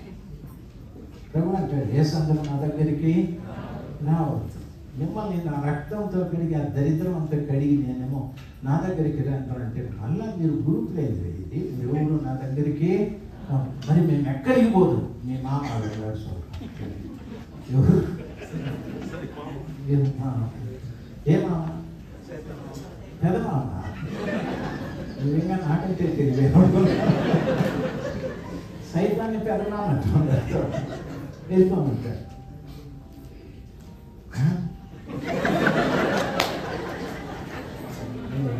సాధు 11:30 దాకా టైం ఇచ్చినారు, వేరే చెబుతా ఉంటారు. నాకెంత టైంకి ఇచ్చిన వాళ్ళ చెప్పు. దయచేసి గమనించాల్సి ముగించేస్తానులే. మనం వాళ్ళకి ఇబ్బందికరంగా ఉండకూడదు. ఎందుకంటే గేట్ దగ్గర వాళ్ళు సైన్ చేస్తూ ఉన్నారు, వీళ్ళేరా కొనుక్కున్నారని మాట్లాడుతూ ఉంటారు. దయచేసి నేను రివర్స్ చెప్తా ఉన్నాను, బాగా వినాలి. మీ ప్యాకేజీ మారాలి. పాటలు, వర్షిప్లు, అవి ఈ సోదే ఆ సోదే అయ్యగారు ఇచ్చినారు వందనాలు, అమ్మగారు ప్రార్థన చేసినారు వందనాలు. ఈ సోదంతా మాని ప్యాకేజ్ రివర్స్ అవ్వాలి. ప్రజలకు మొదటి వాక్యం చెప్పాలి. దేవుని వాక్యం సెలవిస్తాను. ఓనాను కూడా చంపేశాడు. ఇప్పుడు షేల అని 3వ కుమారుడు. ఆ తామరు చదువుతుంది, మామగారండి దయచేసి నాకు షేలాని ఇచ్చి పెళ్లి చేయండి. షేల అంటే చిగురు అని అర్థం. యోధ అన్నాడు, అమ్మా అతనికి ఇంకా పెళ్లి రాలేదమ్మా, దయచేసి నువ్వు పుట్టింటికి వెళ్ళిపోమని చెప్పాను. యేసు ప్రభుల వారు పెళ్లి చేసుకునే అంత స్థితిలో సంఘం లేదు ఈ రోజున. షేల చిగురు సంఘాన్ని పెళ్లి చేసుకునేంత స్థితిలో లేదు సంఘం. యోధ చెప్పాడు, వెళ్ళిపో, మనం ఇంటికి వెళ్ళిపో అని. తామారు వెళ్ళిపోయారు. ఈరోజు నా సంఘమా ఎన్నో మాటలు మీరు చెప్పచ్చు, ఎంతోమంది బోధకులను పిలవచ్చు, నా ముందు ప్రజలు ఉన్నారని మనం మిగిలి గంతలు వేయచ్చు. సంఘం ఈ రోజున యేసుక్రీస్తు ప్రభుల వారికి, యేసు ప్రభుల వారి పెళ్లి భార్య కావాలంటే ఏలు, ఓనాను, వెలుగు, సామాని, సాగుకోడు, మెలుగు ఉండాలి. సంఘంలోకి దేవుని శక్తి వస్తూ ఉండాలి. ఆ సంఘం దేవుని శక్తి చేత పిల్లల్ని కంటూ ఉండాలి, పిల్లల్ని కంటూ ఉండాలి. అంతేకాని డబ్బు సంఘం దగ్గర రానే రాదు. అందరూ కళ్ళు మూసుకున్నారు. Jesus hallelujah, praise the lord, glory hallelujah. అందరూ కళ్ళు మూసుకున్నారు. 1-2 నిమిషాలు దయచేసి అందరూ కళ్ళు మూసుకున్నారు. Praise God. Glory, glory, glory, glory, glory, glory, hallelujah, hallelujah. Praise God. Thank you, Jesus. అందరూ లేచిపోయారు.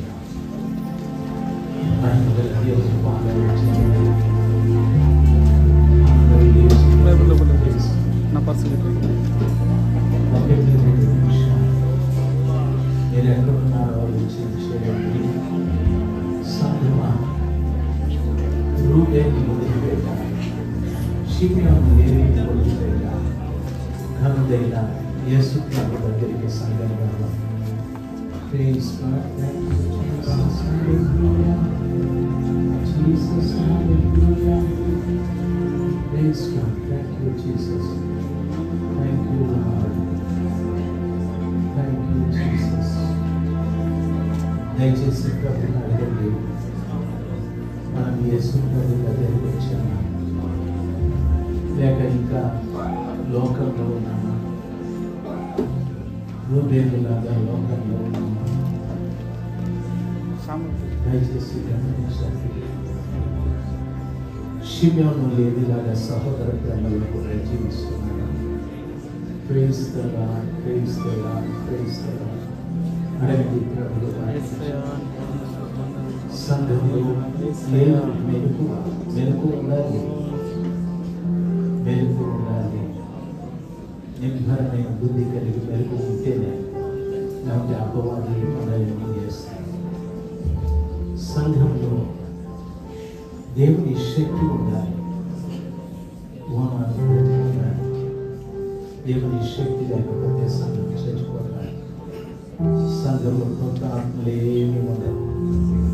ఉన్నవాళ్ళే అందరూ జీవశ్చవంలా ఉంటారు. అడగండి ప్రభువా, ప్రభా నేను ఆకలి వస్తుంది.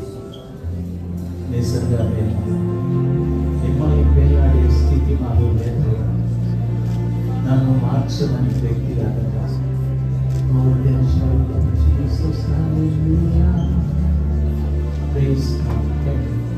ఆశ్చర్యకరమైన తండ్రి, అద్భుతకరమైన దేవ, మీరు ఇచ్చిన సమయం తండ్రి, సంఘం ఏ రీతిగా బలహీనపరచబడిపోతుందో మీ బిడ్డలతో చెప్పడానికి అవకాశం ఇచ్చారు. చాలా జాగ్రత్తగా బిడ్డలు విన్నారు. దయచేసి బిడ్డలను